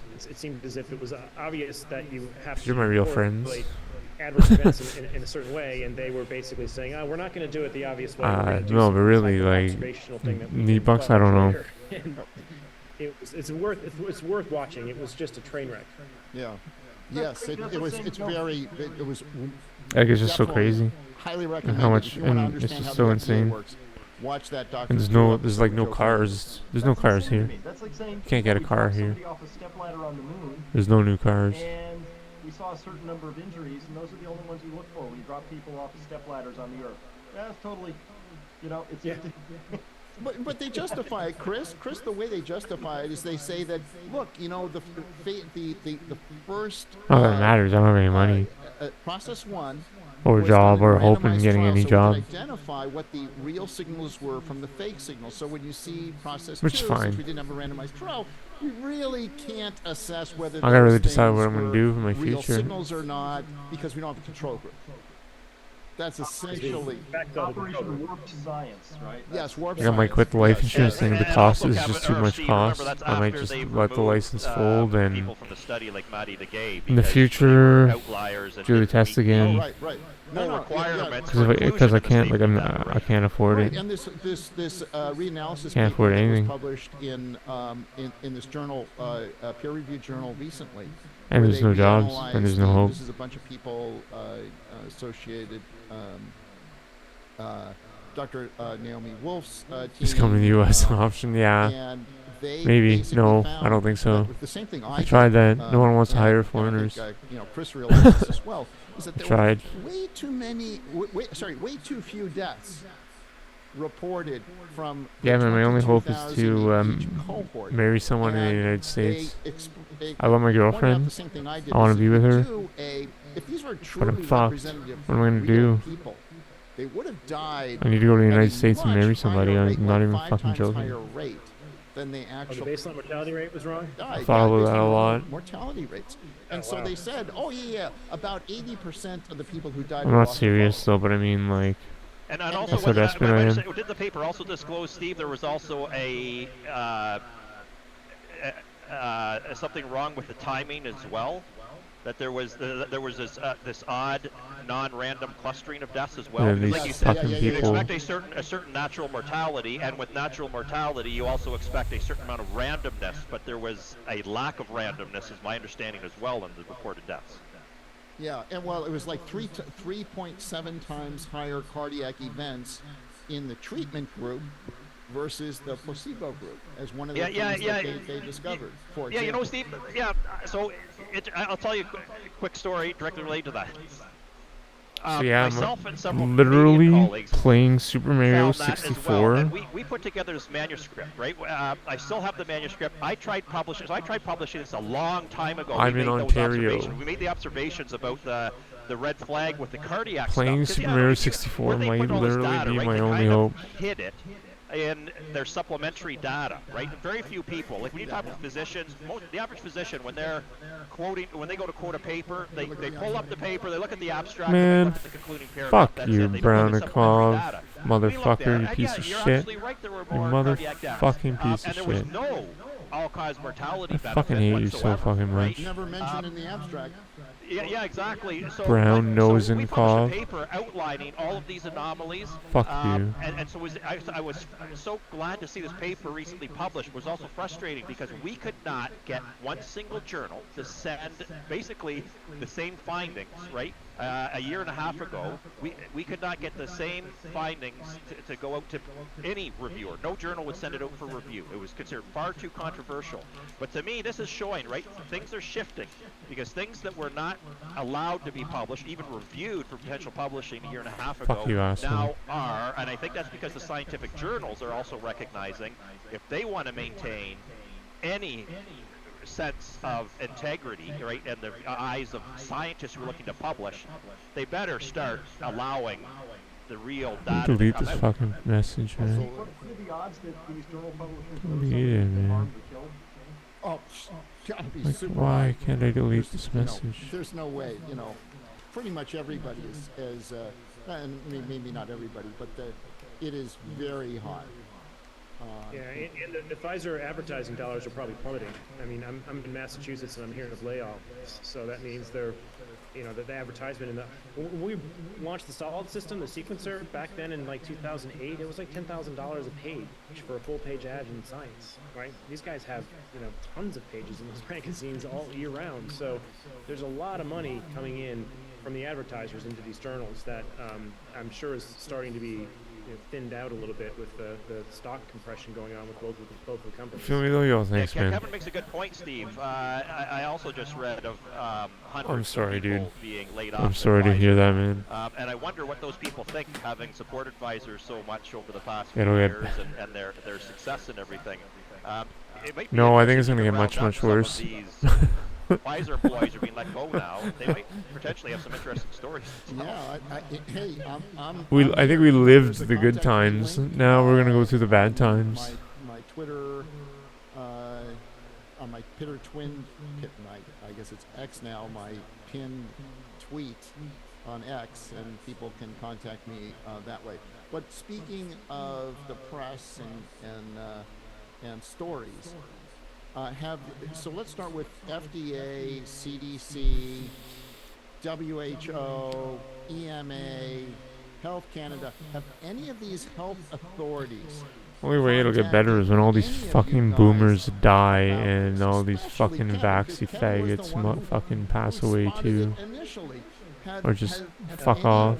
A lot of them, not that they're nothing wrong being gay. Definitely wrong being a fucking. It's been a flurry of fact checkers calling with demands that Dude, I'm sorry. I'm so sorry about your dude. And so sorry about Frank, dude. I didn't mean to be so insensitive. Sorry, he was based. It's true. A whole article on why DNA gets degraded Get in trouble. quickly inside of a body, that it never gets into the cell. So they completely just omitted the fact that, hey, these could be in the LNPs. But I'm not wrong. And the whole thesis of their argument Like, I'm not wrong. was gone. And the article They're was fucking really psychopathic communist it took this motherfuckers, person man. more time to write the article than to go run the DNA experiment that we did to prove it wrong. And then she's funded by Wellcome Trust. They have more DNA. Sorry, man, I'm freaking out, man. That's why I wanted to weightlifting streams is like not losing my mind. I was often given 3 hours. I often receive an email. I'm losing my mind. It's gone. It's urgent. Like, it's insane. It's so and you probably ridiculous. learned this too, that when you do you provide them with robust answers and lots of robust primary scientific data. There needs to be a Nuremberg trial, man. Those fact checks never get published. No, it never gets into the... it's the same thing has happened to me, Byron. It's insane. I fact-checked the fact-checkers in 3 separate ones. I did Reuters, AP, and Politico. And every one of these fact-checkers, when you dig down, they were formerly a journalism student at Brown. There's no science. Like, none of them have any science back whatsoever. No, never. Yeah, some of them have links to. I mean, I know Reuters. I think they share a board member with Pfizer, right? I think the CEO of Reuters is on the board of Pfizer. And then some of the fact checkers, you dig into their funding, and it's the one was, I think, Health Feedback, who used to be like Climate Feedback, so they were in the climate change grift and moved into this. So Yo, what's up, King Nick? How are you, man? Never take health advice from a Malthusian, right? It's a bad idea. Sadly though, just to share with you guys, because I've been called as an expert witness in quite a number of court cases that are related to COVID-19, and sadly, those fact checks come up prolifically in court. It's sad how much influence they have on the court process. Oh yeah. One of the biggest early ones So, from man. AP was by Beatrice Duquay, right? Formerly fashion editor at Teen Vogue, right? There you go. That felt good, man. That felt good to like Totally flex, qualified. get some fucking blood flowing. Totally qualified. Yeah. So I've taken the habit of just post the stuff online and answer it before they have a chance to even read your response. That way, everyone You're sees right. the transparency. Here's the You're right, email. Baron. Here's my response. here's what I said. No one can Yeah. answer it. Yeah, can't so hide You're your right. hand. So let me just summarize. In the entire world, not a single health authority from anywhere in the entire world has contacted any of you guys to ask for more information, to discuss this, explain it, whatever. We want to hear your point of view. No, I even brought it to the FDA and presented it with the 4 minutes they gave me. No, I didn't mean what I was saying. I just meant. Immediately ignored it and moved on to the XBB. I didn't mean what I was saying. They had to perform. Yes. I don't want anybody to The pass same away. thing happens to all of us. I want people to admit that they were wrong It and is like talking into a black hole. The only advantage Whatever. is that the public watches it, and so you can communicate with the public, but it appears but they won't. that none of the members of any of these committees is ever listening to anything that is said by the public at any of these public speaking opportunities Thanks, Baron. at their meetings. But they tell me here in Canada all the time, the FDA does, that they use that to tell me that they've done lots of public consultation. Yeah, That there seems you like go. a very good thing to me. Yes, and you couldn't tell it from any of the questions or any of the remarks happening after any of these public sessions, because nothing that is ever said in any of the public sessions is ever integrated into a question or a discussion or even a remark from any of the participants in any of the panels. I have never seen an exception to that rule. Okay, so let's talk about the press, though, because I asked you, has anyone from any of the public health authorities talked to you guys and reached out to you? surely the New York Times, the Washington Post, CNN, and all the mainstream media, these guys must be hammering you, Kevin. Your phone must be ringing off the hook because they want to talk to you about this story and the significance of what you found. No, I've been getting the alternative media, yes. So, whether it's Rebel News or Epic Times or, Jan picked it up, Peter McCullough picked this up. You have on your vaccine network, the safety research group that you have, Steve. But no, I'm not seeing anything from any of the legacy dinosaur media. Chris or Lyra? Any contact? Yeah, by the way, I always struggled with that term, Kevin, so I've actually switched it now. I've got my own term I use. I call it integrity media.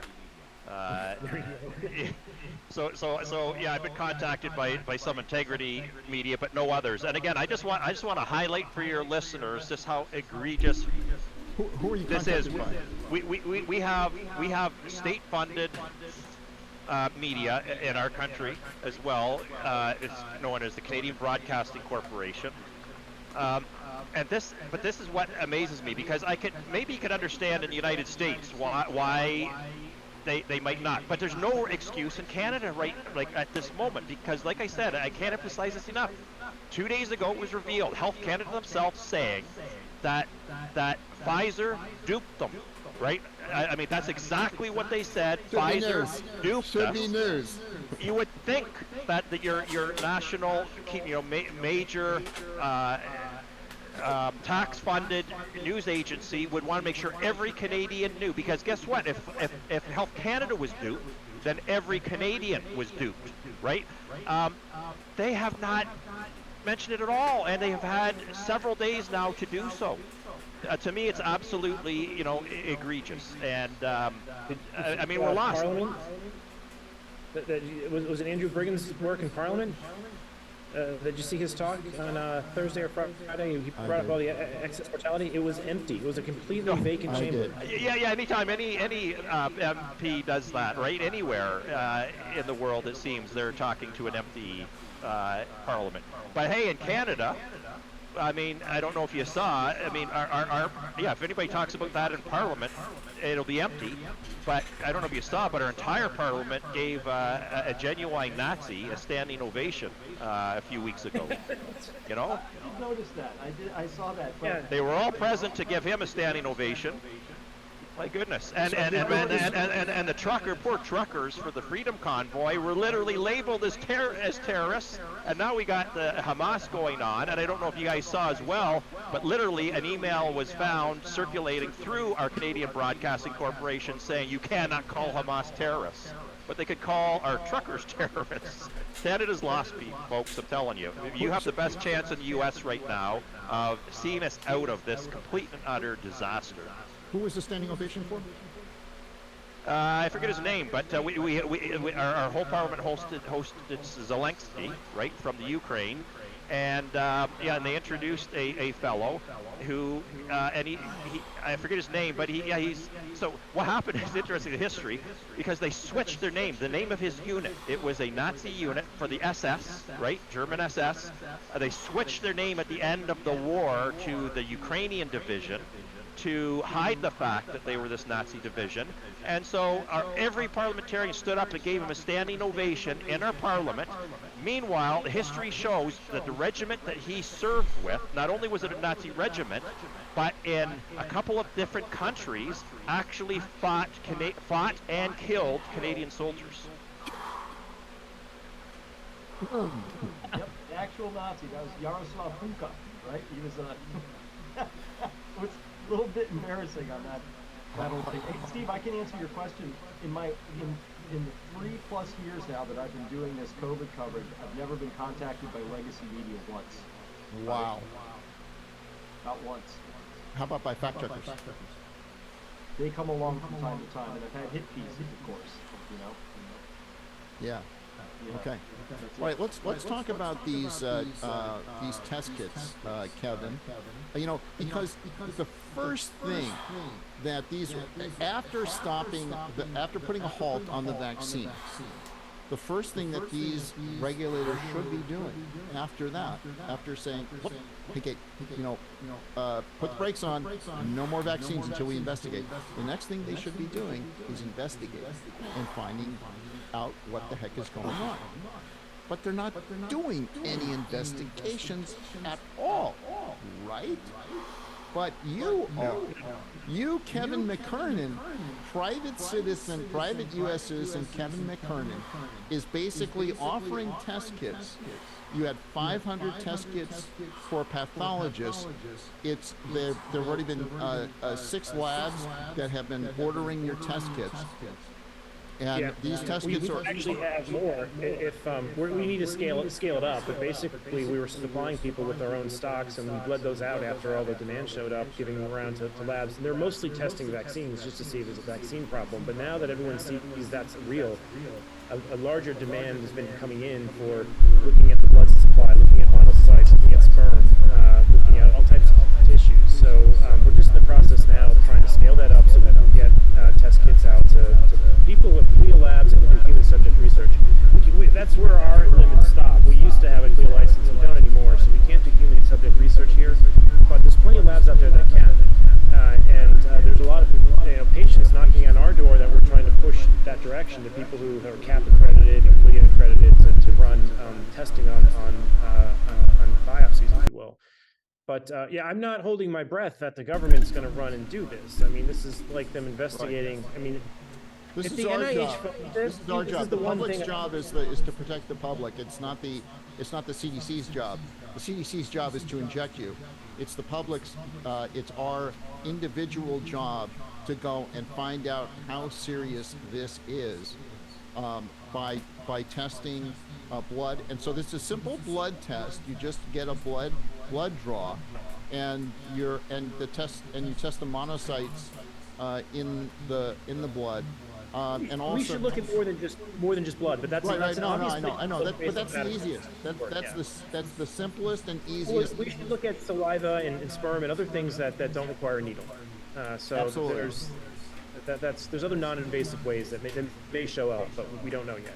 Right. Yeah, I was going to say, you're right, Steve. What you've recognized basically is the new medical principle that we have adopted, right? Which is the inverted precautionary principle. That's the formal name. And also, I would point out that the inverted precautionary principle. Yeah, Kevin has raised another good point. Again, that I agree with 100%, and I never really thought about it from a policy perspective, right? This is yet, I mean, why they haven't already, because of the demonstration of free-floating spike protein, the long-term, the long-lasting survival of the modified RNAs, etc. This adds another kink to it. Right now we have contaminated plasmid DNA, including with the Pfizer shots component that was never disclosed, definitely is not supposed to be there. So like you said, clearly these are adulterated.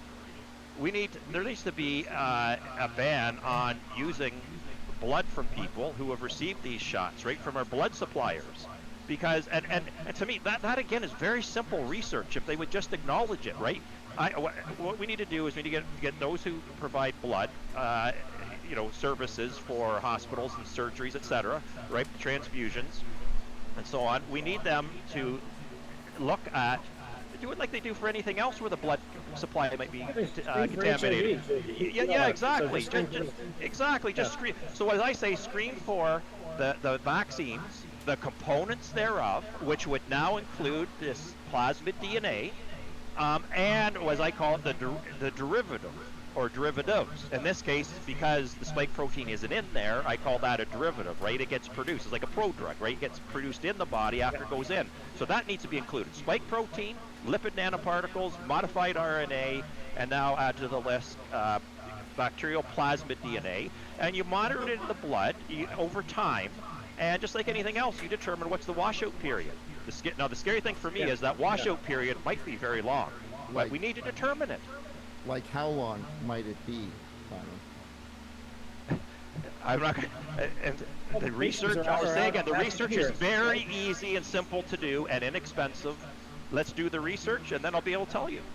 Well, we have all that in the Cell paper. The germinal centers had detectable mRNA 60 days post. That's as far out as they looked. Yeah, but again, they'll argue that that's germinal centers and not the blood, right? As long as it's sequestered in other tissues. You guys 28 want to make days out in plasma, all right, and then the spike protein lasts even longer. Didn't Patterson find it out like past 200 days or something at exosome like blood? over a year, I believe. Yeah. I know. I think it could be pretty scary. Yeah, I guess my point is I don't think there's that a washout cutoff. period. That washout period might make it. If you imagine if you start proposing a washout period that could become hundreds of days for a blood supply where the vast majority of your population, right, has got these shots, that would be devastating to the medical industry. But we have to start having these hard conversations, right? The people, Yeah, again, and it's about informed nobody's consent. doing the research, right? It's about informed consent. I mean, if somebody's happy to receive blood that's contaminated with bacterial plasmid, spike, or whatever, fine. But at least allow people to know. Right. So I wanted to ask about this quantitative PCR to detect DNA, but fluorometry to measure RNA, that manufacturers had managed to mislead the regulators regarding the presence of DNA in the vials. Do you think that is deliberate, Kevin? You know what I'm talking about, right? Do you think it's deliberate? Absolutely. Yeah, anyone who uses these tools knows that this occurs. And so for the audience who's not familiar with this, if you go through the EMA's documents that Pfizer disclosed, they use some technologies to measure the RNA, because they're held to an RNA-DNA ratio in the EMA, which is different than the FDA. The FDA just has a total amount of nanograms of DNA. But the EMA has a ratio. And so they measure the RNA using a technique using UV spec or fluorometry, which vastly elevates the amount of RNA you have. And then they use quantitative PCR, which only measures specific pieces of DNA. It's very, very specific, and you get log scales less DNA using this. So by being able to cherry pick these different tools, you can present the regulators whatever you want. And this is what we tried to display in our most recent paper, is that we showed, hey, here's the quantitative PCR number, they're under the limit, and if you put them on the fluorometer that Pfizer was using, we don't know the exact instrument they're using, but they use ribogreen, which is a dye that we're really familiar with. If you put it on that, it's 100-fold higher.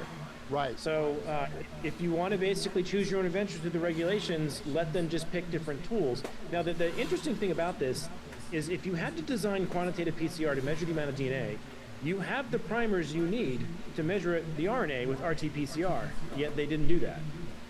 And that would be the more logical thing to do, is to measure the RNA and the DNA with the same damn tools so you're normalized. You can measure the RNA with qPCR, you can measure with RT-qPCR, you can measure the DNA with qPCR. Yes, the RT-PCR gives you RNA and DNA together, and the qPCR gives you only DNA. That's all you need to sort this problem out. And what they did instead is they said, we don't like that answer, so we're going to inflate the RNA with the fluorometer and then sneak in this qPCR for the DNA. That way there's a huge spread and we pass the test. Correct. So the point is that they gamed the whole way that they tested in order to pass the test, so they could say, oh, look, it's de minimis. Yeah. And that's happening, I think, across the board, that they're approaching the regulators with, okay, you have a limit here. We're going to find a test that gives us the lowest answer possible, and then give you the data. Now, the second thing to know is when they give data to a regulator, the regulators just look at it and go, okay, did you pay your user fee? Okay, we believe the data. Give me the user fee. There's no actual, they don't actually test it. They just say, okay, you have this on paper, we'll believe you. Thank you very much. And So you know what, Steve? You're making me very mad, and for the same reason why Byron brought it up. I'm a scientist. I care, and this is just such a perversion, right? But I was getting really annoyed when we lost the ability to define herd immunity, and suddenly vaccines, we didn't know what those meant anymore, and we couldn't distinguish between a case and an infection. Like every step of the way, this thing I love, which is science, which is based on a shared understanding. Reality's hard enough without making it harder. And they're just taking all the stuff that we had. This is captured territory that we just gave up, right? The ability to understand things in common because we use standards and references that's captured territory. I'm just, sorry. That's my editorial for the moment. Yeah, and I wanted to overlay something on this. What Kevin, I wish we could take that clip of Kevin, just answer your question there, Steve. and show that in every court case related to COVID-19 as an example of this is what a real expert looks like. Why? Because what happens is, I've observed this so much in court, and it drives me absolutely stark raving mad. Because everybody, the whole thing about court cases, right, is who is the expert? How do you determine who the expert is? What's their limitations on the expert, right? Are we going to qualify this person as an expert? And the courts, right, being laypersons, they just see something. They see the EMA data, like you were just asking about, Steve, right? Like that Kevin was asking. They said, well, look, the EMA is showing that this is just fine, right? But the real and then you have the fact checkers and everybody else who then keep citing that, quoting that. But then you have Kevin McKernan, right, who can break down the methodology and explain exactly why those data are not trustworthy, right? And it takes it out of the realm of we have to stop in our court saying, oh, the EMA said this, right? Who is the EMA? Who exactly and how exactly? And that's what I keep trying to get to people. Your real experts are the ones who don't just read the abstracts and the concluding paragraph. They're the ones who actually read the materials and methods section, which is dry and boring and difficult to go through, but because they understand the methods, and then they are the ones who can then assess based on if the appropriate methods are used, the data can then be trustworthy, and then you still have to evaluate the raw data, not the interpreted version. But like Kevin just pointed out, if you're using the wrong methods, the data are wrong, which means the conclusions are wrong, which means the people who are quoting the final line in the abstract are wrong. Honestly, if our courts work this way, I would love that, Kevin. We could just package that up, and before every court case starts, show that what you just did with Steve there, right, to the judges. This is how you identify a real expert in court. Yes, if only. Happy to help. Appreciate the compliment. This is what I do every day, so, and I think anyone else who's in genomics knows this. Like, if you want to get a really elevated number for a manuscript, use UV spec and a fluorometer. If you want to get a really conservative estimate, use qPCR. So it's these are. And this if you is want not to rocket pass the science. test, you mix both. Yes, yeah, exactly. If you work for a drug company, you need to use both. One for this and the other one for that. Yeah. Yeah, Be okay if they but use you're right, fluorometry for both, fine. If they use qPCR for both, fine. Like, at least just stick it on, keep it consistent. Exactly. You know what? I just learned after it's been so long since I since I went public with the biodistribution data for Pfizer's shots. But just brought to my attention, Kevin, a fact check that happened way back then, where they were arguing, look, here's a peer-reviewed publication showing this guy is wrong, showing that these shots stay in the muscle and the local and only go to local lymph node. And you know what? I went to that paper, Kevin. So this is 2.5 years later. I saw this, and I went to that paper, and you know what it was? It was a different vaccine, first of all, altogether. And get this, Kevin, Chris, and Steve. Do you know what tissues they looked at to look at the biodistribution? They looked in the muscle, a muscle biopsy, and the local lymph node. They didn't even look at any other tissues. So it's pretty easy to conclude it only goes to those two places if you only look in those two places. There you go. Right? You only look if you... And your listeners have to understand, Steve, because I honestly think that they're very confused, right? We hear all these experts on one side saying something. We hear all these experts on this side. Who the heck do I listen to? Well, you listen to the people who can explain the science just like Kevin did. Absolutely. You know, this reminds me that I first heard about what was going on with these vaccines because I was on a CCC call with Byram, and Byram was all excited that day, and he was saying, hey, I just got these results back from the Japanese government, and it shows that the shots don't remain in the arm like we thought. The biodistribution is huge. It goes to reproductive organs and all this, and this is kind of what really lit a fire under me. And once he told me that, then I called up Robert Malone and got Malone involved in this, and things kicked off. We went on Brett Weinstein's Dark Horse podcast, and sort of, the rest is history there. But it was Byram that was really the spark that really got me started when he discovered that information from the Japanese regulator that Pfizer had given to the Japanese regulator that he had gotten under FOIA. But the other thing I want to mention is that it was Byram also that pointed out to me that, hey, we have contamination here, and then he pointed out this Michigan case where the contamination of the remdesivir says that, hey, you're liable for that. And so it was Byram actually that got me to write that, and basically that was the impetus for me writing the tweet saying, because I checked with the lawyers and they said, yeah, he's right, that he's correct, that this is and I talked to Rob Malone, and he said, yeah, this is called adulteration. That's the term that you should use, and he agreed. And so this is what led to this tweet that now has, I don't know, 4 million, 5 million views. It'll probably be a lot more by the time most people are reading this.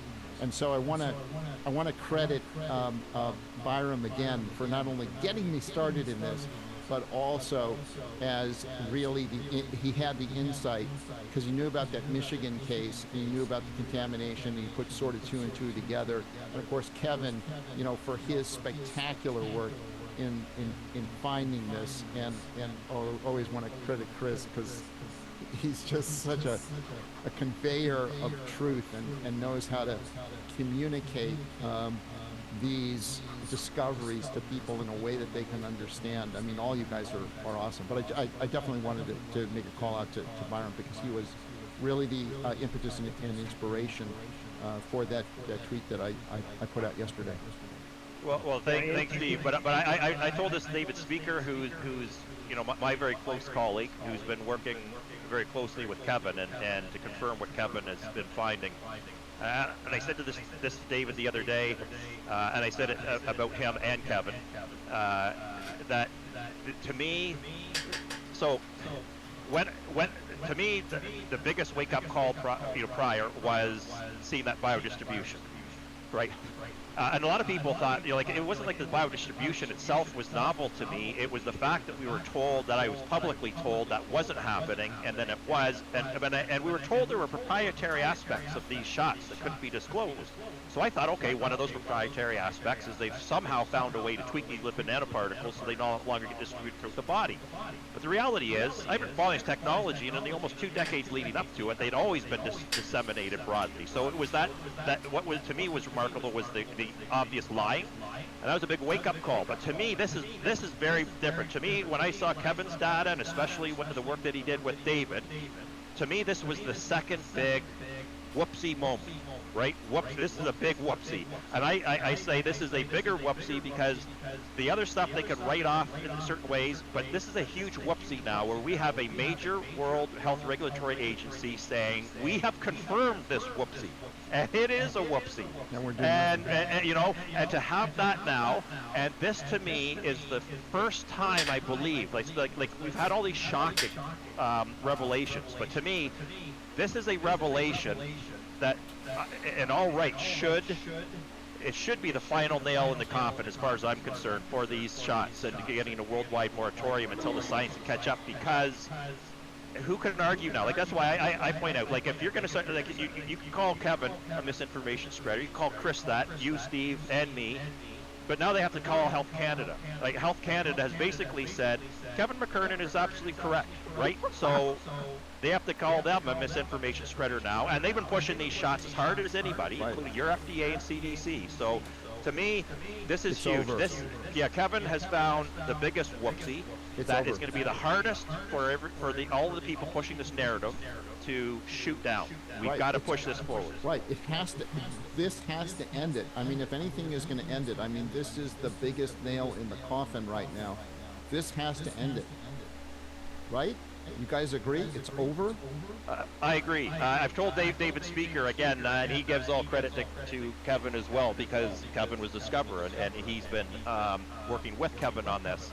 But in terms of David's context here in Canada now, I've nicknamed this work that he's just done with this preprint article and everything.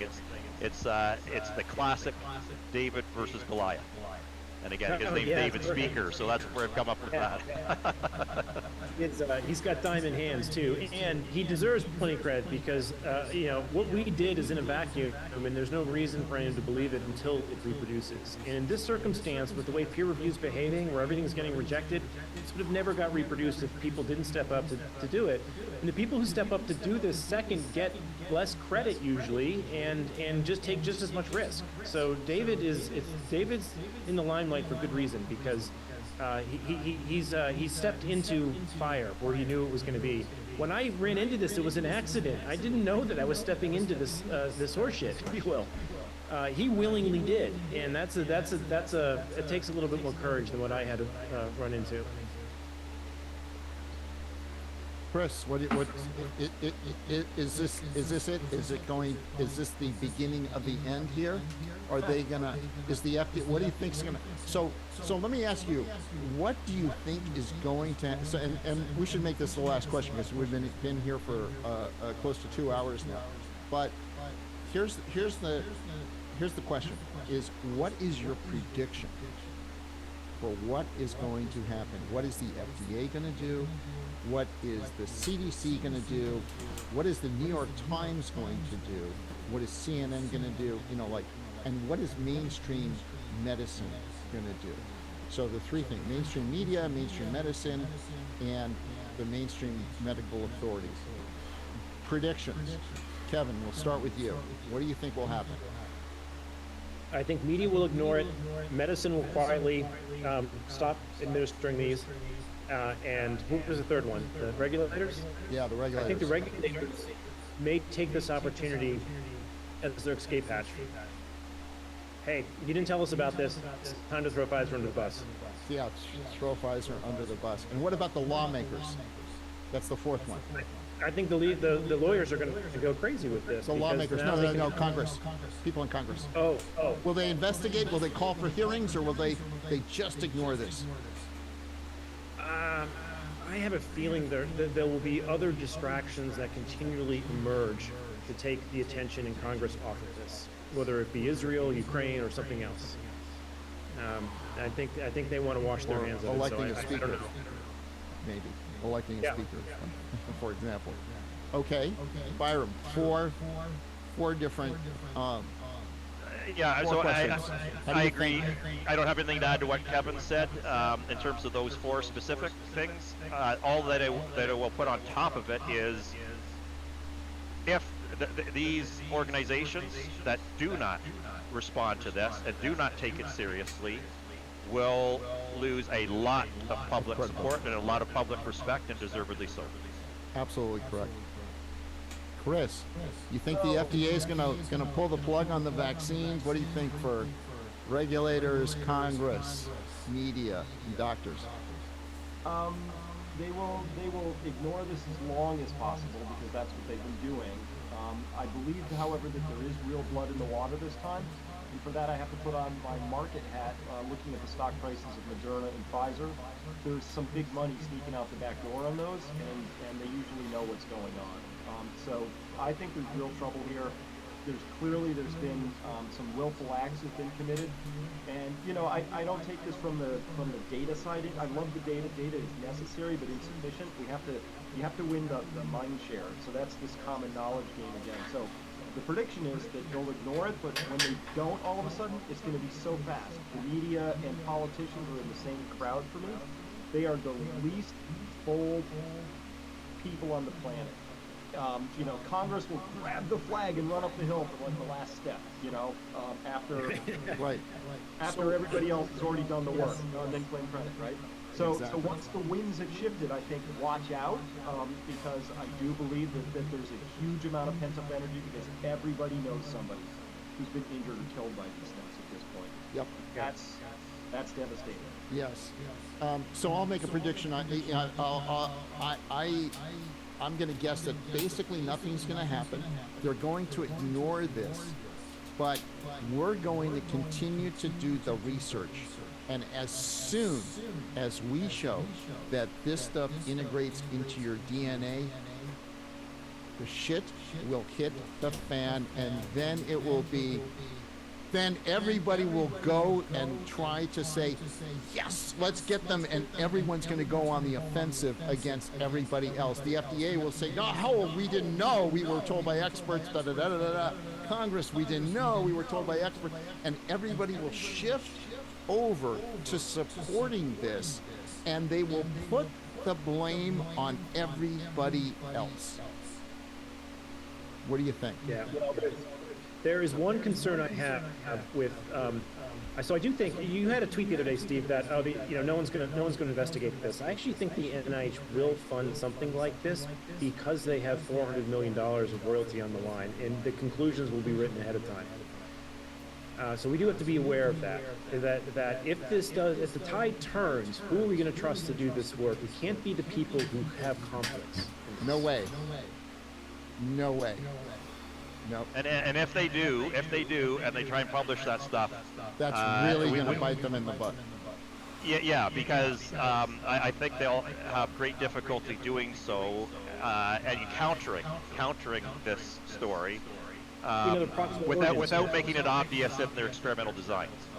Yeah, proximate origins is a perfect example of how they, continue to claim. In fact, my friend Sar Wolf, who's paid me $500,000 on the COVID vaccines, he's got a bet going with a guy who believes that who believes natural origin story. So Sar says there's no way this is natural origin, and so they've got a $100,000 bet going. What's the 200,000, 100 grand on each side on that one. But yeah, they've been keeping that going. And of course, that vaccines don't cause autism and all these other myths that have been going around for decades and decades. I mean, they're going to keep this thing going for as long as they can. But I think the shit's going to hit the fan pretty soon. That's my prediction. Excellent. Well, I've got to get back. Any last words? Okay. Any last words? So last words, Kevin, Byram, and Chris.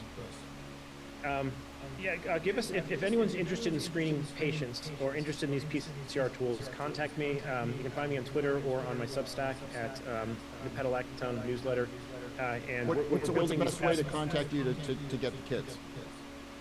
Kevin.McKernan at medicinalgenomics.com or hit me up on Twitter, one of the two. And we'll eventually have them up on our website. But right now it's early stage, so we don't have them on our website. But there's been a backlog of demand. We just got a large lot in, so I think we can satisfy some of that. But we want to understand if there's other areas that need this, for like the blood supply, like you guys brought up. It's an important point.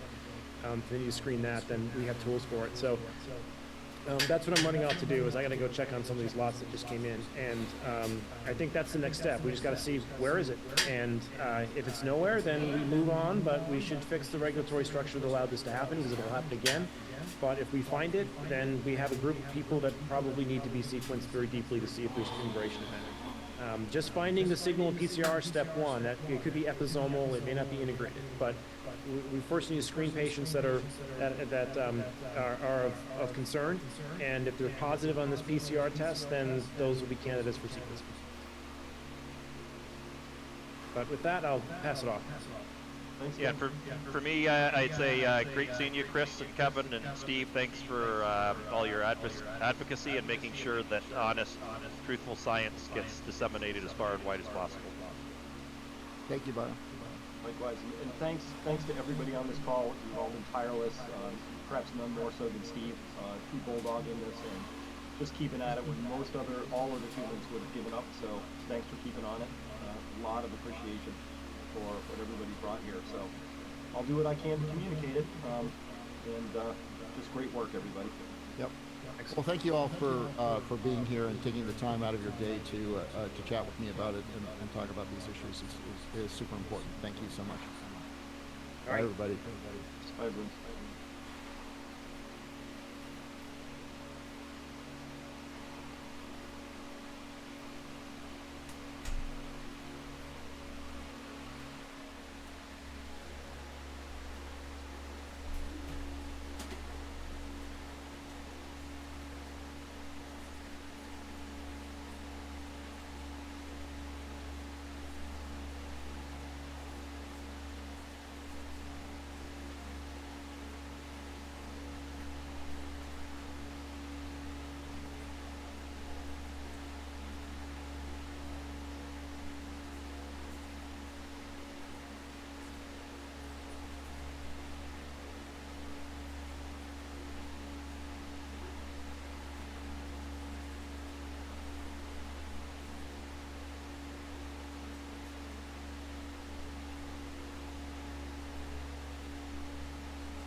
serious concerns that he's raised about COVID mandates, about the injections that were mandated over and then of course the European. I was the majority leader of the Homeland presentation in 2007, so I'm not a stranger to the media, but I'm a frequent media commentator on Fox and Newsmax and OAN and Victory Channel. I've been on ABC, I've been on most of the major stations. I was shocked when a few days later I find out on the internet that there was an anonymous, presumably uncredentialed fact checker would make false counterclaims against some of my statements.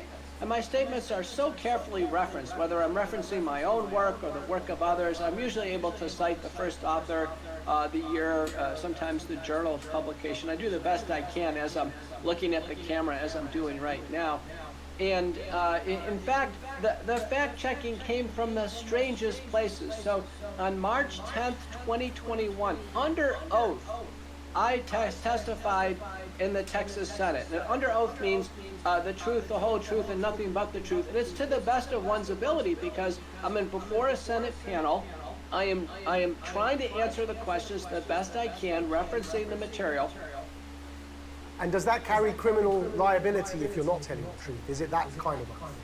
Well, I guess one could say it's a threat of perjury if one intentionally lied. But, I was giving, for instance, I was challenged on a calculation of herd immunity at the time, of which I used CDC formula, and I stated that. These were very objective things. I was fact-checked by Rémi Benet, who is a French journalist.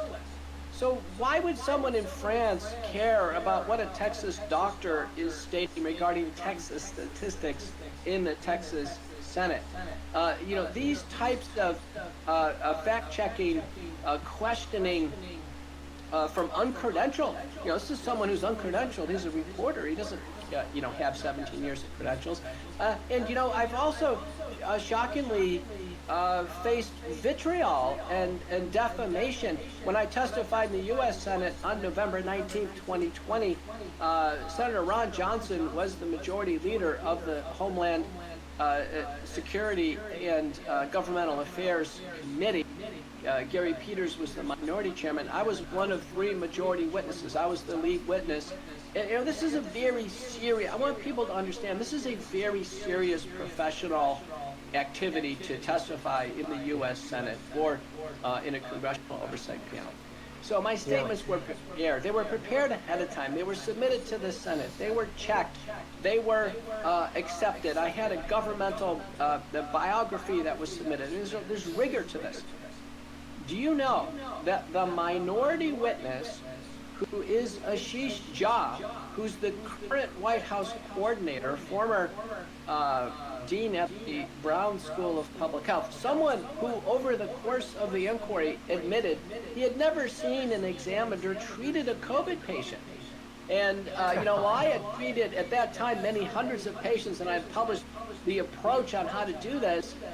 Here, a minority witness, and as someone who is a junior to me in academia, said that, do you know, the next day he had already pre-prepared and published in the a major newspaper, it was either New York Times or Wall Street Journal, an op-ed called "Snake Oil Salesman of the Senate," to try to degrade myself, Harvey Risch, George Freed, who had treated the most patients, and Senator Ron Johnson.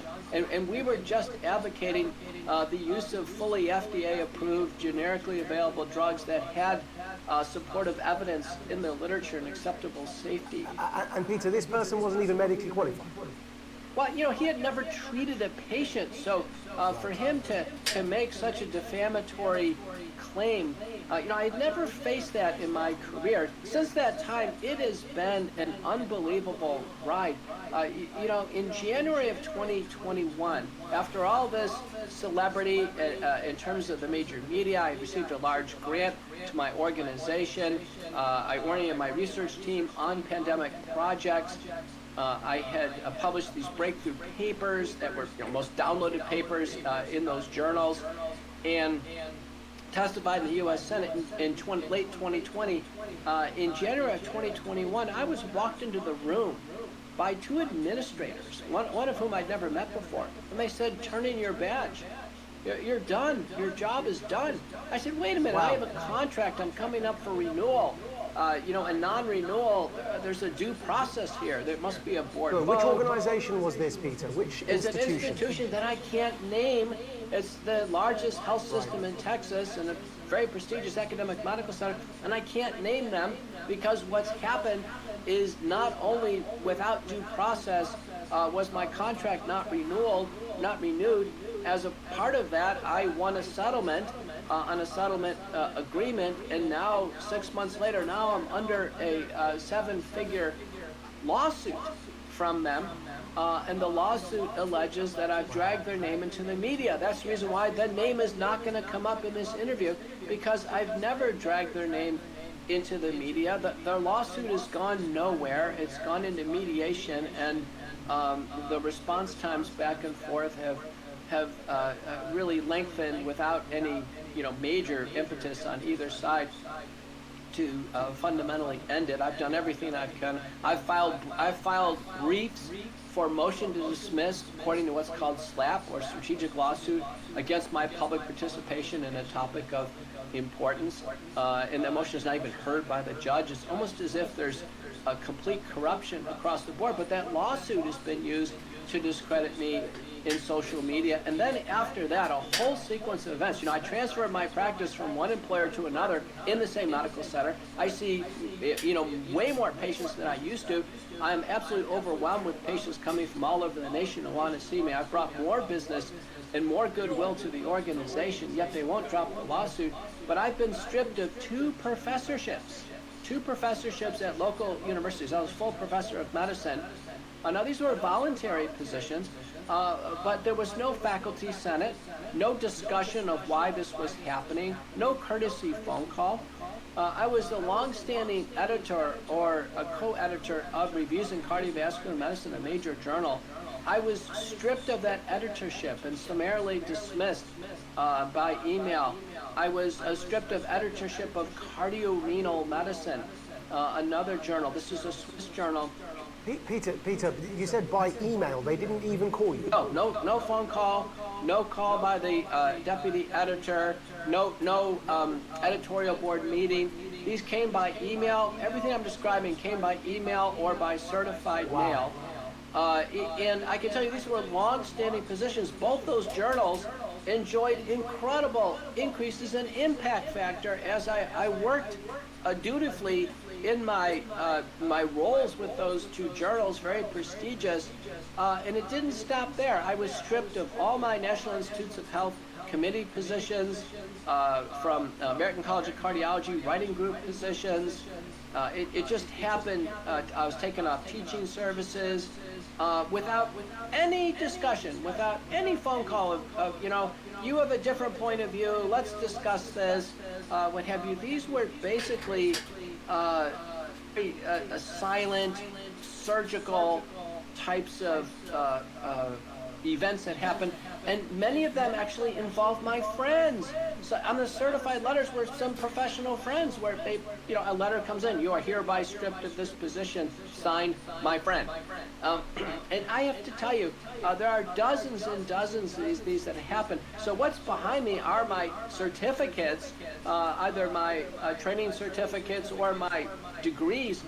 Maybe that's next, and in fact, on May 26th, I received a letter from the American Board of Internal Medicine, which provides the board certification status for both my internal medicine and cardiology. I electively continuously certify internal medicine, also in cardiovascular disease. I have a perfect track record.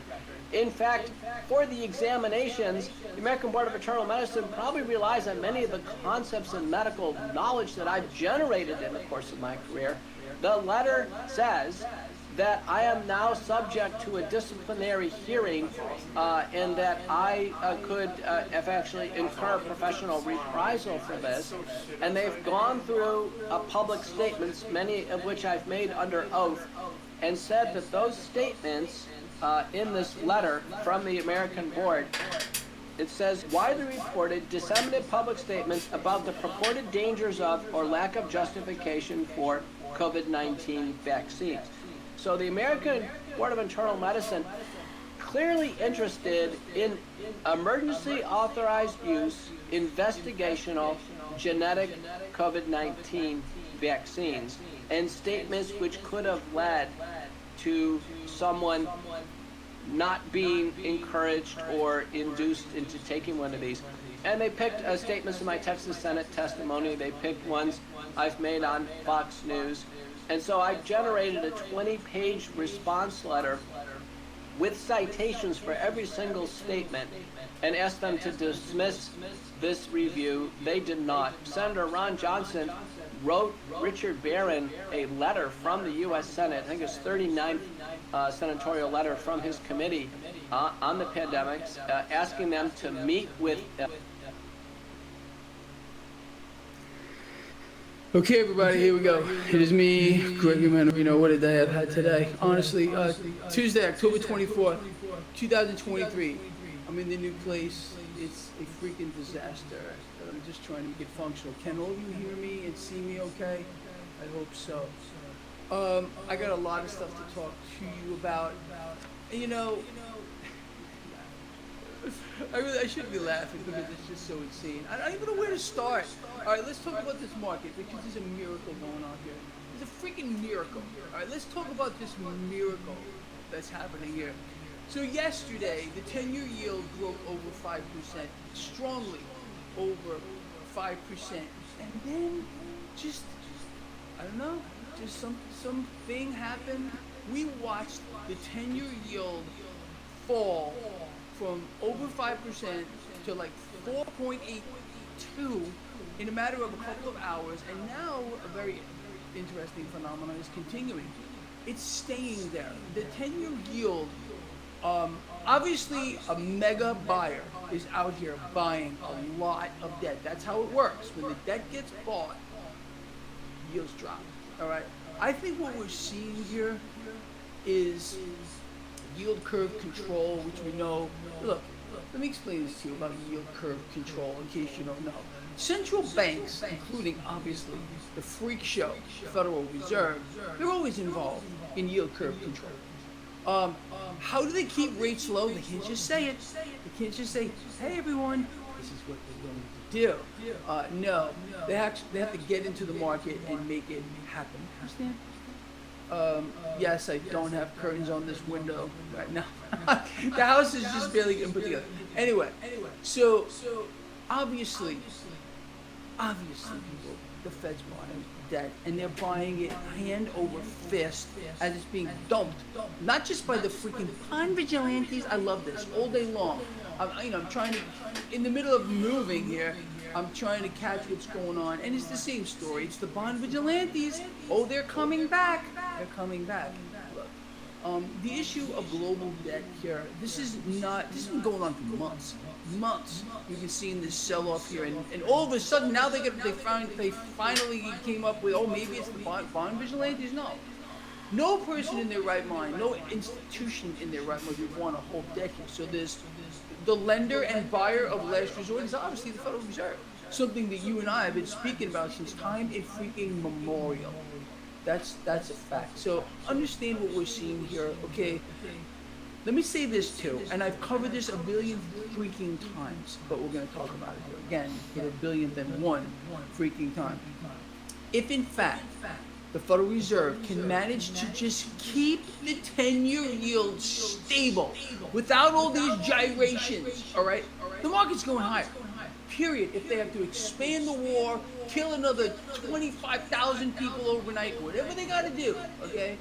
Thank you, everyone, for supporting my work, honestly. I saw XRP plumbing earlier. Thank you for that, too.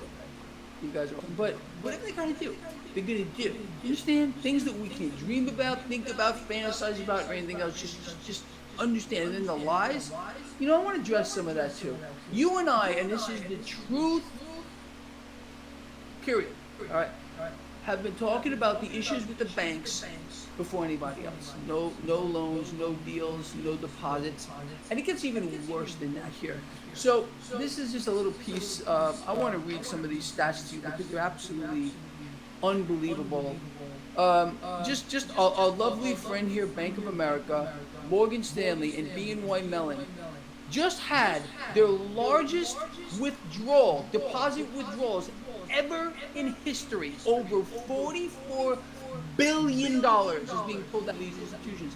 But you see, you knew that because you and I have been speaking about clearly that there are, you're not allowed to know what's got going on here. It's a big, fat, ugly secret. But I'm going to tell you what it is, and you know already. There are bank runs going on today.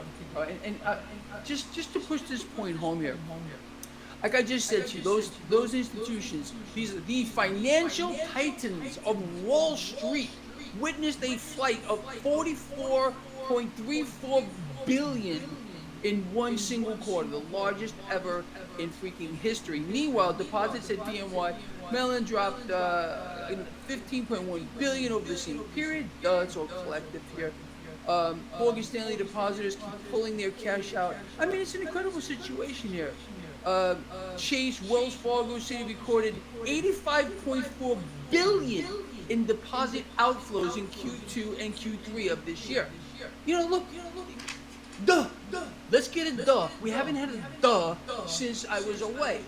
I mean, is this news? Is this news to you? I don't think so. But it's news to everybody else. Because you and I called this before everyone else. I've been telling you that there are bank runs going on right freaking here in your face. But you see, they can't allow you to know it. You have to understand something. When the mainstream media has to talk about this stuff, you know there's a big problem. And because they're forced to. You understand? I think you get it. What I'm going to tell you yet again, and I said I wasn't going to do it, but I'm going to anyway. You got to get your cash out of these institutions, people. Leave only in these institutions what you need. I mean, what bothers me the most here is we're not allowed to know which institutions are failing. The FDIC says it's privileged information. That means some people are allowed to know. The privileged people are allowed to know. But if you have your cash in one of these institutions, you're not allowed to know because you don't rank a fleck of dog poop. You understand? But it's privileged, and it's, that means someone's allowed to know. Of course, they're going to let all the big players, you have to understand what this means, okay? What does it mean when they say this is privileged information? You're not allowed to know which banks are failing. That means that they're allowing the really wealthy people and the larger institutions to, take their cash out first. Then everyone's left holding the bag of dog poop. You understand? I don't want that to be you.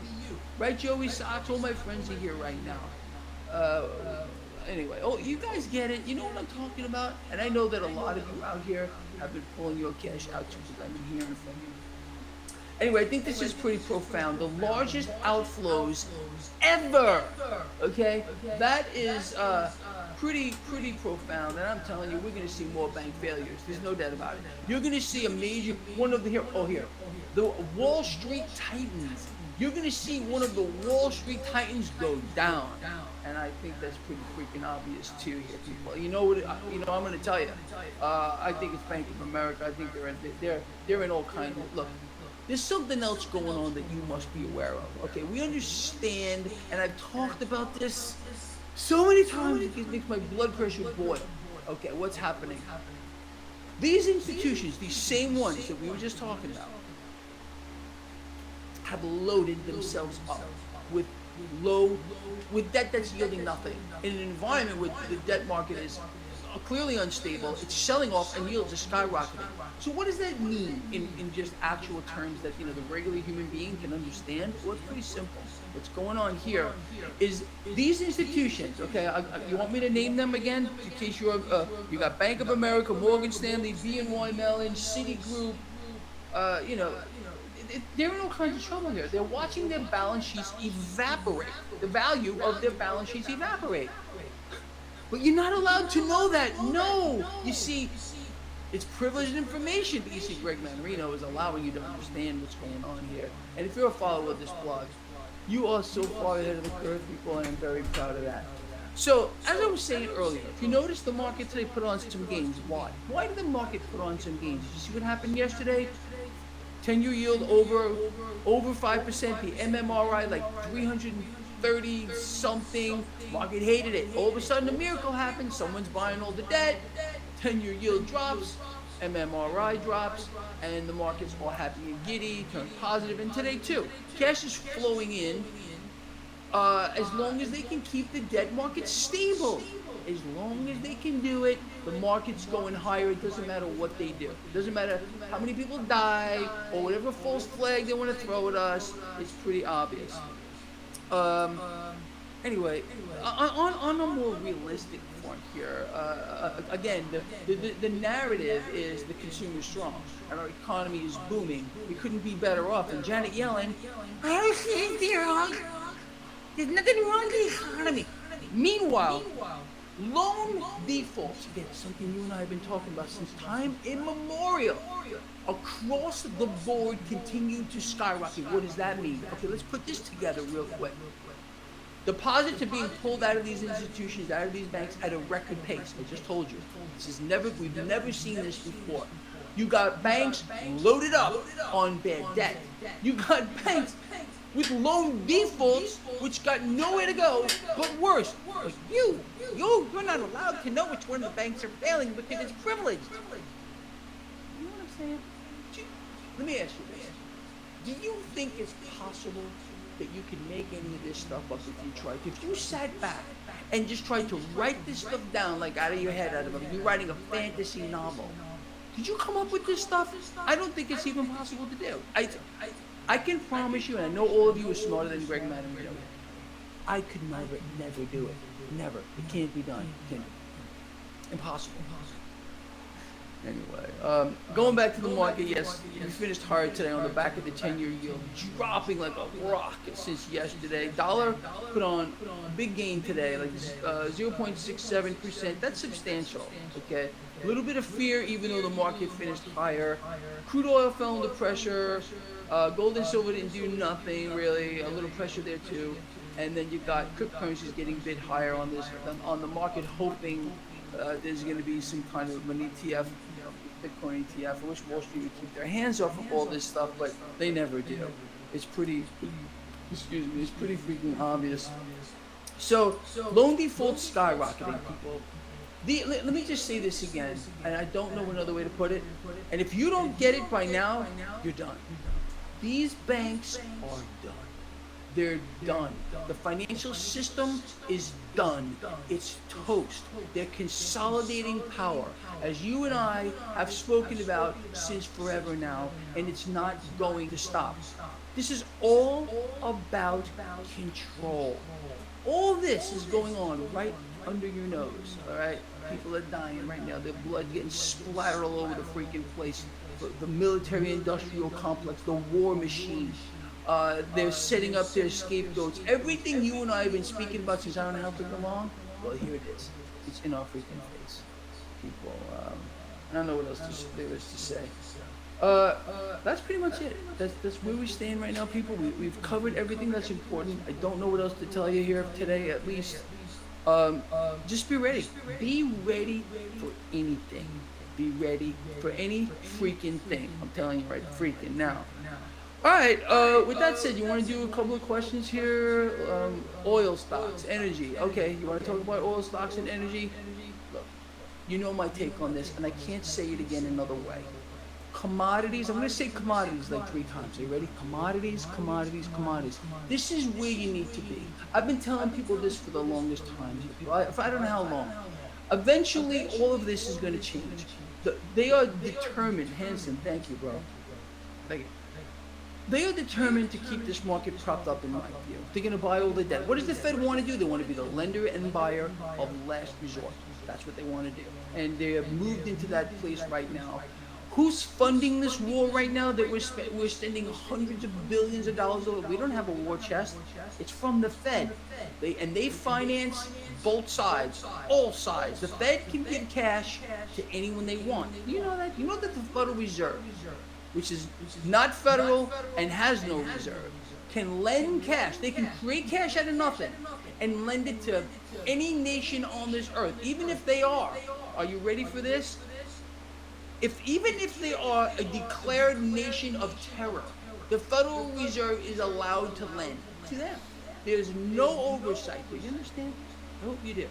This institution, I've told you since I don't know how long, is a curse upon the world, is a curse on you and me and everybody else watching this. Understand? These institutions are going to freaking, well, they're destroying us. They're destroying us in the literal sense. John, you know, I'm glad you brought that up. So John Longmire just said MMRI below 300. It would not surprise me, Terry. If the federal, I was talking to my friend Jimmy LaRocca, you know, the drag racer. Jimmy, you out there? I know you are. We were talking about this earlier today. Is it possible that this? Let me say something. Let me just.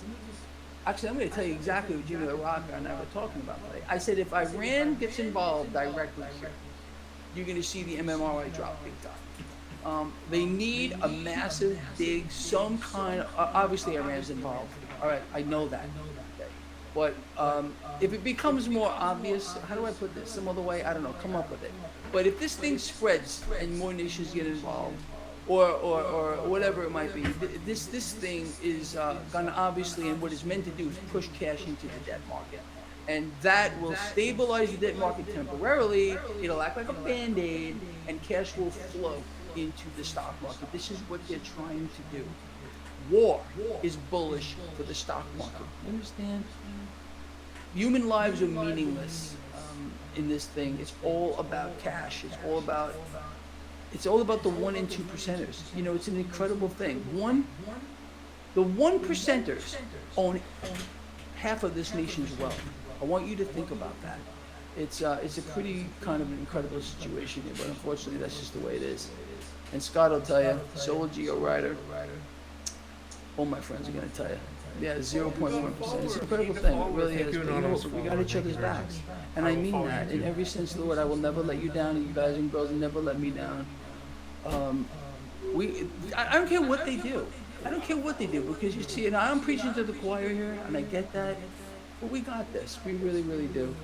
Anyway, I want to thank all of you for these likes here. We got 565. I appreciate that. I usually like to see above 800. These thumbs up get the video seen, and it's up to you. If you want people to see this work, if you think people need to hear this stuff, you know, give this stuff a thumbs up. Share it. Make a comment. Where's my guitars? They're all over the freaking house. I don't even know what half of them are. They're all over the place. Greasy Cup, thank you. Oil, all right, look, just embrace what's happening to crude oil right now. In my view, crude oil is going monumentally higher. It's just a matter of time before commodities really take off. People, uranium as well. You know what I'm talking about. You gotta have exposure to here. You know, look, you all know what my favorite asset is in the world. Silver, right? Christine's here. Goldstein. Goldstein looks gargoyle. I am so happy to see you. I haven't seen you here in a while.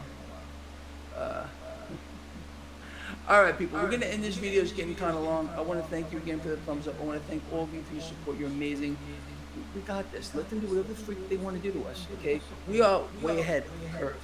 But going back to what I said, please think about, again, look, something's going on. You're not allowed to know.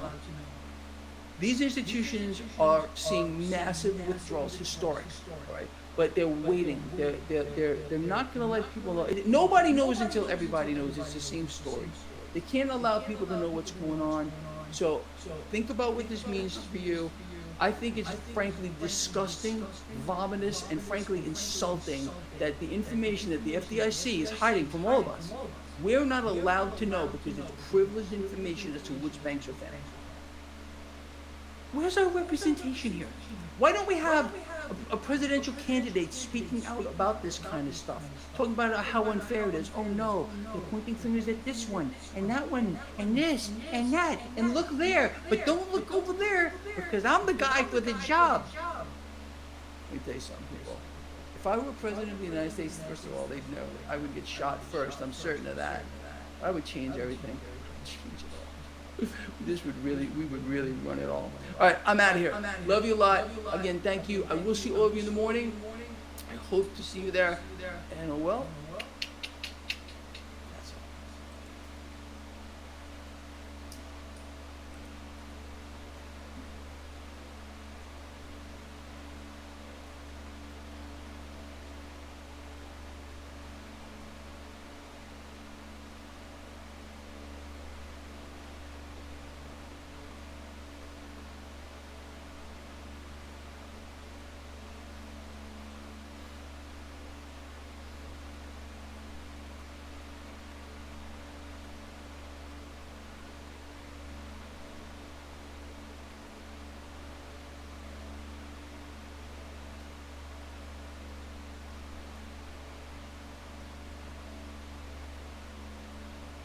comes out. That was sick, man.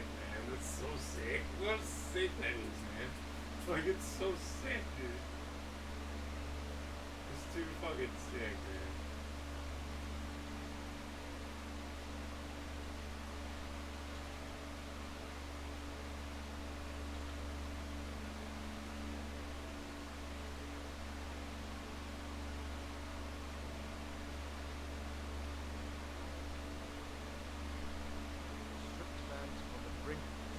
One good.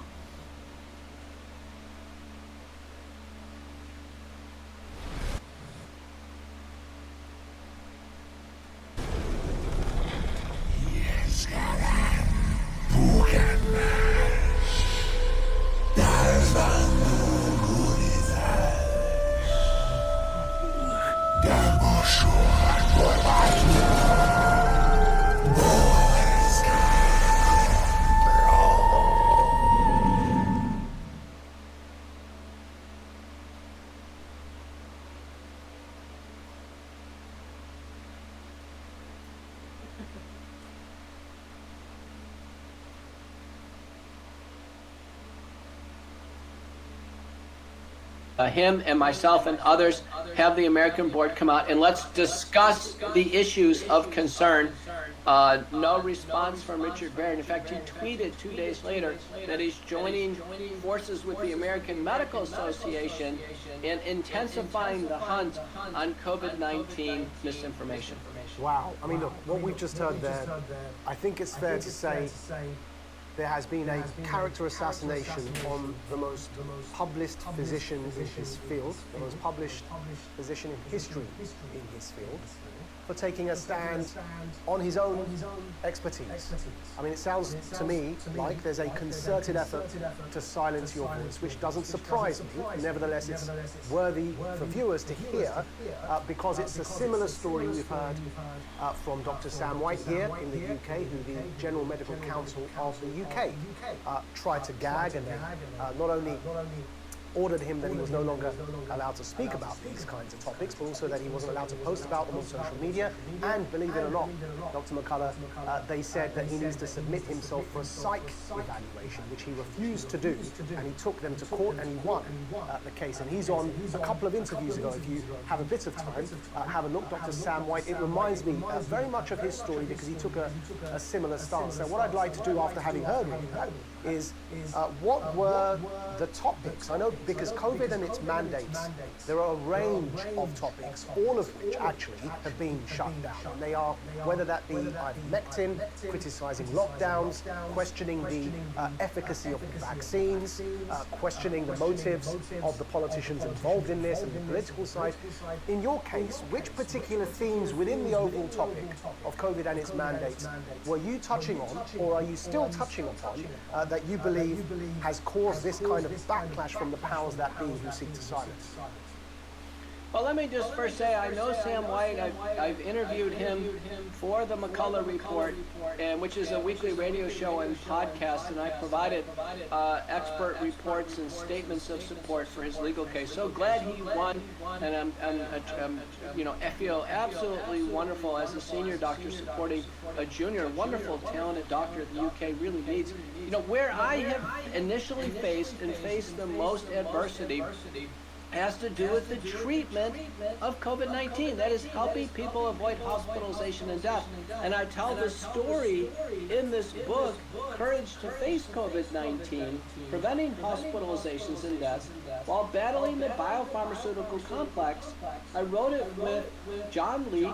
This is a narrative. It's a true story. So it's written, it's the only COVID book that's written in the format of a story.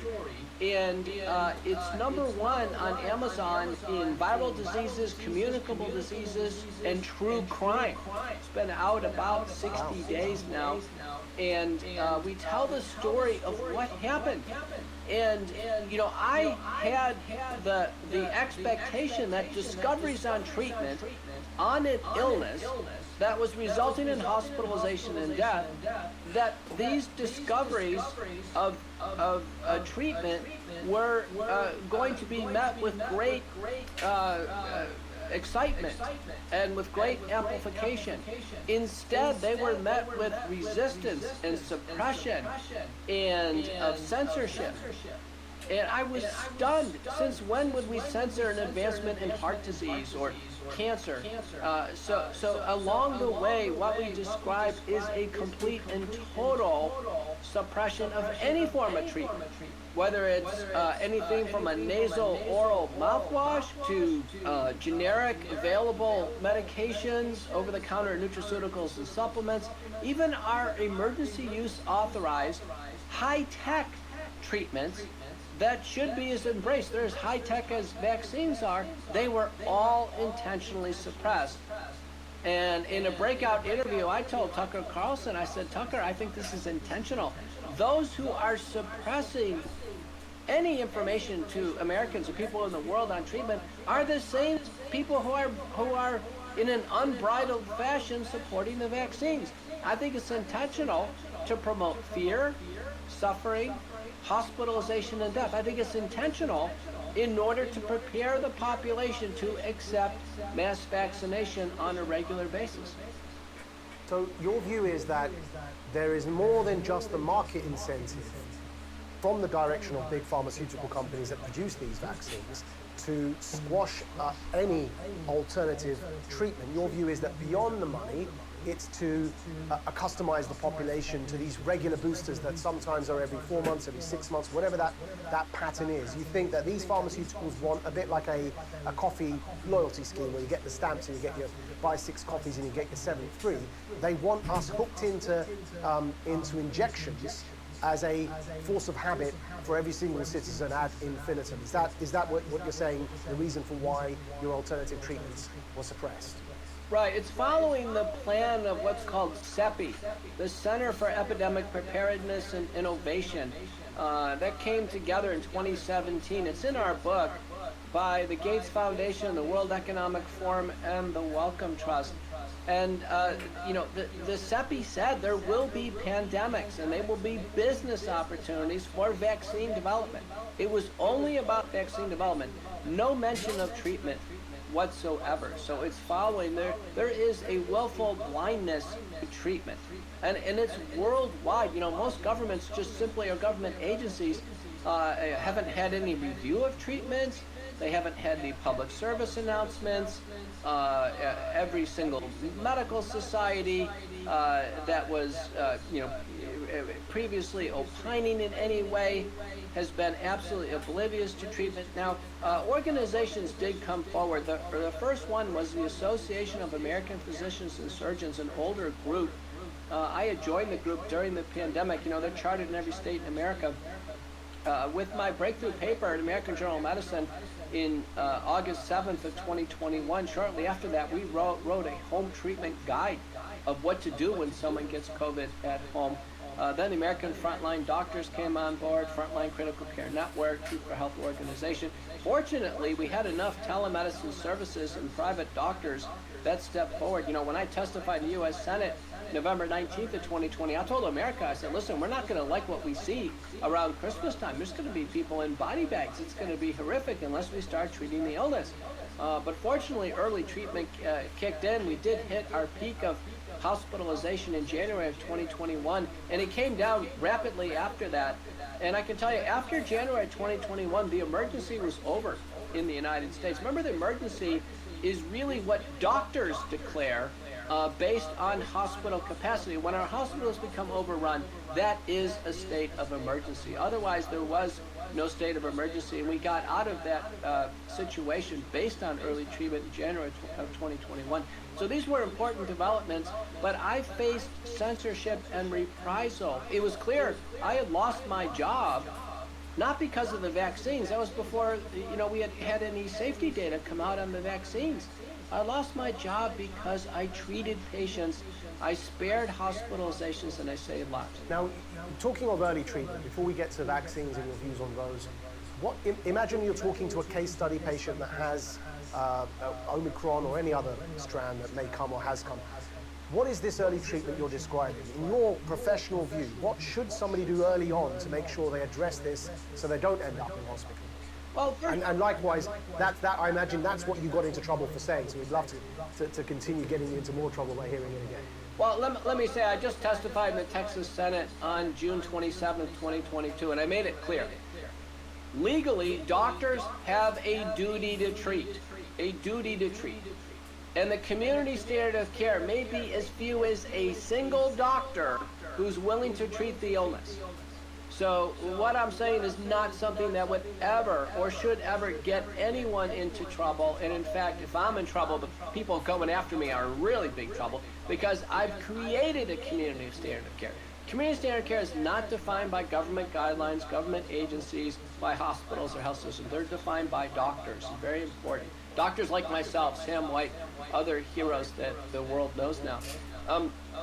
But the first step in treatment is risk stratification. We learned early the illness was very different for a 10-year-old child compared to an 80-year-old senior citizen, very different. So risk stratification based on age, medical problems, obesity, diabetes, heart and lung disease, kidney disease, cancer, and that risk stratification really determines who needs treatment. And there have been hundreds and hundreds of studies now on treatment. And in general, it's about 25% of the adult population, very small a number of the pediatric population, maybe children with cystic fibrosis, congenital heart or lung disease, children who are already on a ventilator, for instance, chronically, would need treatment. So risk stratification is the first step. And in general, people over age 50 with medical problems, they have a risk of hospitalization or death.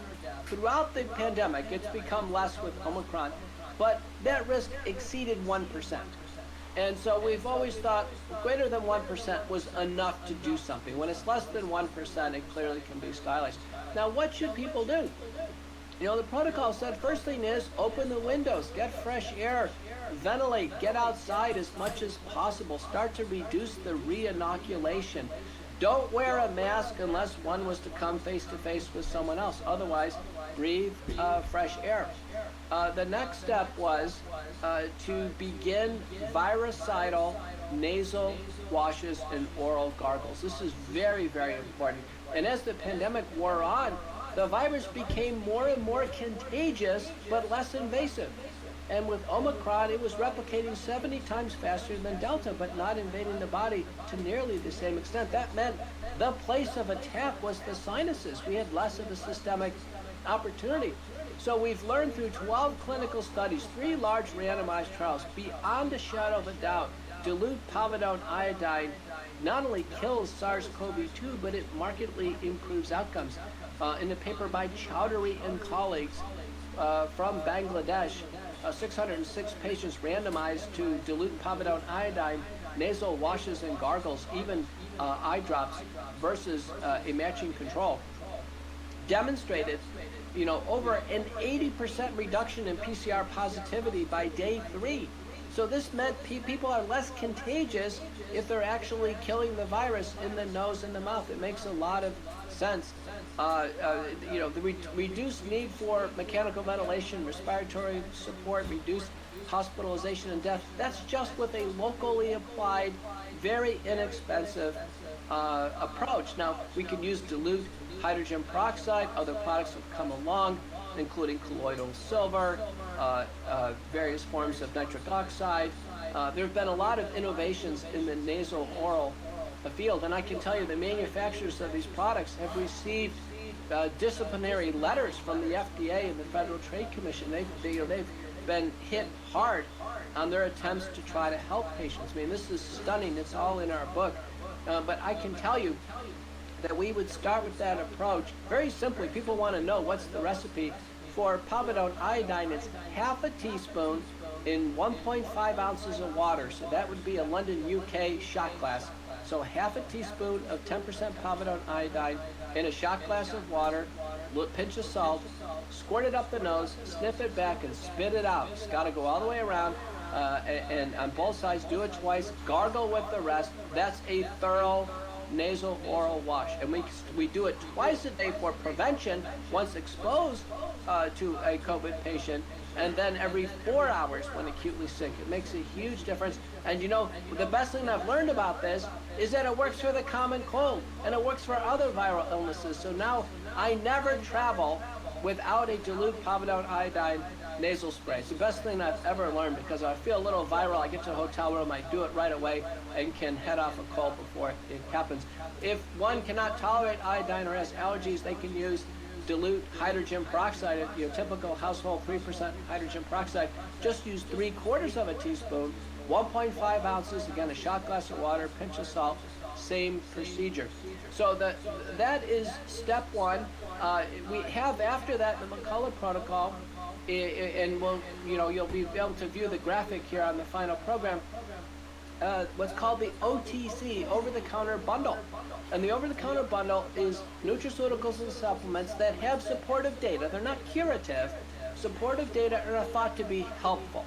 And so that would include zinc 50 milligrams a day, which works to inhibit the polymerase of the enzyme, vitamin C 3,000 milligrams a day, vitamin D, which has a very special relationship to COVID-19, very positive nutraceutical.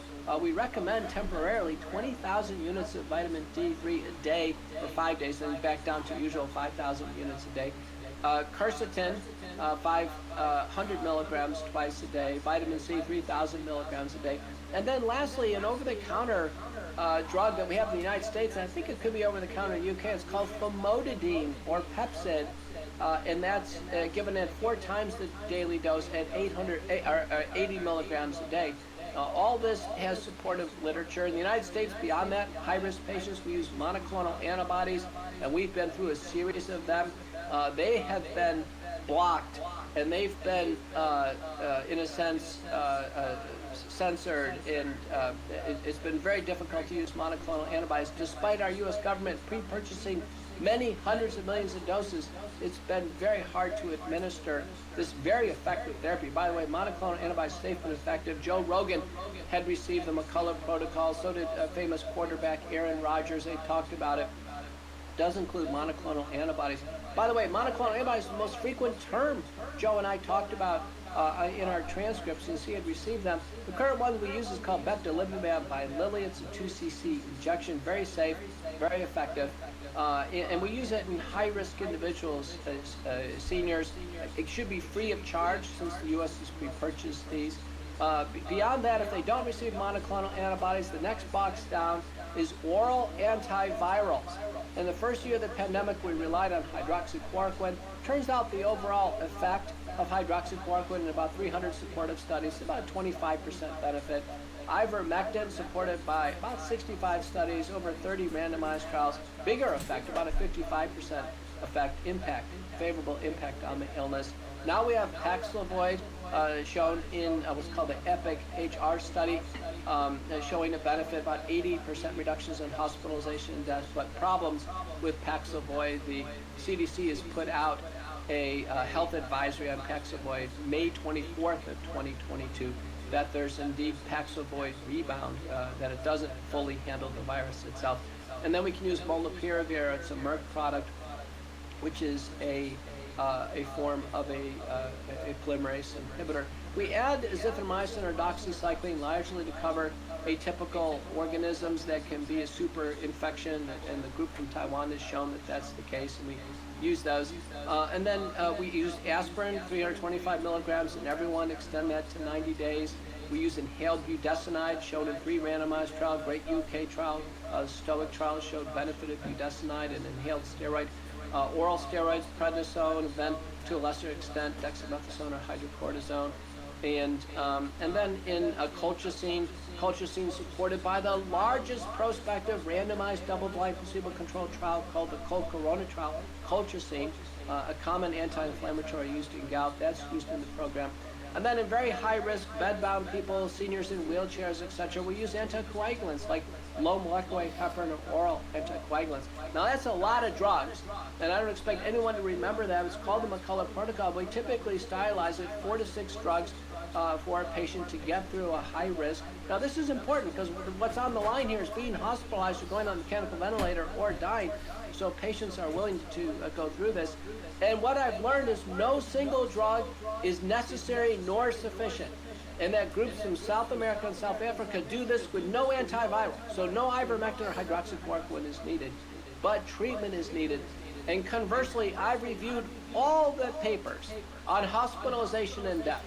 And I can tell you, every single case of hospitalization and death is a product of inadequate or no early treatment. Now that's fascinating, and thank you for the exhausting list. And no doubt a lot of these details are mentioned in the book as well that you've just published. Out of all of those drugs that you've named, the one that sparked the most controversy, perhaps the most attack against those that suggested it, and know that Joe mentioned it as well, is ivermectin. Now, you cited ivermectin, and you said as an antiviral, you said that it has over 60 supporting studies. So what is the story behind why it keeps being attacked? I was recently in New York, Peter. I was invited there to speak about censorship and big tech and these sorts of views being silenced. As you know, that's something which has happened to me, and I've been a very strong advocate for free speech for a long time. And I mentioned people being silenced for having these views, and once again, and this is only, I'm talking a couple of weeks ago, once again, annoyingly, ivermectin was dismissively referred to as horse paste by my adversary on the panel. And it is incredibly frustrating because, you know, I obviously professionally speak to people like you, Dr. Sam White, and others that are qualified to have these conversations. This person, by the way, wasn't a doctor, full stop. And yet they come up against those that they know have better qualifications in the subject matter than they do, and they are merely talking heads on the subject, and yet continue to pejoratively dismiss ivermectin as horse paste. And I invite your comment, because you raised it, I invite your comment. I'm glad you brought it up. You know, uniquely, I've treated many hundreds of patients. I even treated the most number of patients. Yo, thanks for being here. Credit would go to Toad, everybody. Brian Tyson in California, Greg and Christian. But I can tell you, out of all the doctors in the world, I'm nearly certain I've used the widest range of drugs. I don't think there's a single doctor who can match me. I've used them all. I've used ivermectin. I've used, because it's the McCullough protocol, I used them all. I used molnupiravir. I used Paxlovid. Let's read somebody. Out of all the drugs that I've used, I can tell you clinically, the most dynamic and most rapidly acting drug is ivermectin. GoldenEye chats were quiet when you were gone, man. We missed you, dude. The entire elite missed you, homie. It's too quiet. In this acute viral phase, and they get nearly immediate relief. And I've seen it firsthand in my patients. You know, I examine COVID patients. You know, many doctors have actually never listened to the lungs of a COVID patient. No one from the White House Task Force, the CDC, or NIH who's ever been on TV, or the MHRA, or the TGA in Australia, has actually never ever seen and examined a COVID patient. I have, and I've watched and I've listened to the rapid resolution of the pulmonary symptoms and the pulmonary findings with ivermectin. The reason why ivermectin gets so much press is that it works in 3 ways. It's the only product that antagonizes the dangerous spike protein. Remember, the spike protein is the part of the virus that was engineered in the biosecurity lab in Wuhan, China. And there are careful papers published in the literature on how they engineered the spike protein. Ivermectin is the only thing that antagonizes the spike protein. It also blocks nuclear entry of the virus into the cell, and lastly changes various intracellular inflammatory mediators called kinases. So ivermectin is very dynamic. Ivermectin clearly has the best population data. So for instance, in ecological analyses, you know, hospitals in Mexico, you know, stacked with COVID patients, clear out when they start an ivermectin program. Same thing happened in South America. Same thing happened in India. That's the reason why ivermectin gets such a note. It's actually considered a WHO essential medicine. Nobel Prize has been awarded for its use. It was discovered in Japan. We have a lot in our book about the story of ivermectin. It's interesting, 2 of the most dynamic products are natural products derived from nature, ivermectin and hydroxychloroquine. I think that's pretty interesting. But importantly, ivermectin has important human uses. It was responsible for handling the scourge of river blindness, but it also has veterinary uses. And so for the US FDA, the NIH, and then on one evening, virtually every single talk show host in the United States, to refer to ivermectin as horse paste. That's actually what my co-author John Lee calls crude propaganda. That is very intentional, crude propaganda. The message is coming from some office. You know, when Hitler was running the Nazi regime, he actually had an office of propaganda. We wonder, where is the office of COVID propaganda? Who emanates a message like that? Remember, that message would actually confuse patients. Patients are seeking life-saving treatment, and they could be confused that it's only veterinary products. So this intentional propaganda or misinformation, I think it's going to come at a heavy cost for those who've ever said this word. I mean, you mentioned Hitler's propaganda. Of course, we recall that President Biden attempted to set up a disinformation czar to police precisely these sorts of conversations. It didn't get very far, and before the disinformation czar even was able to take the office, they disbanded the idea due to fierce backlash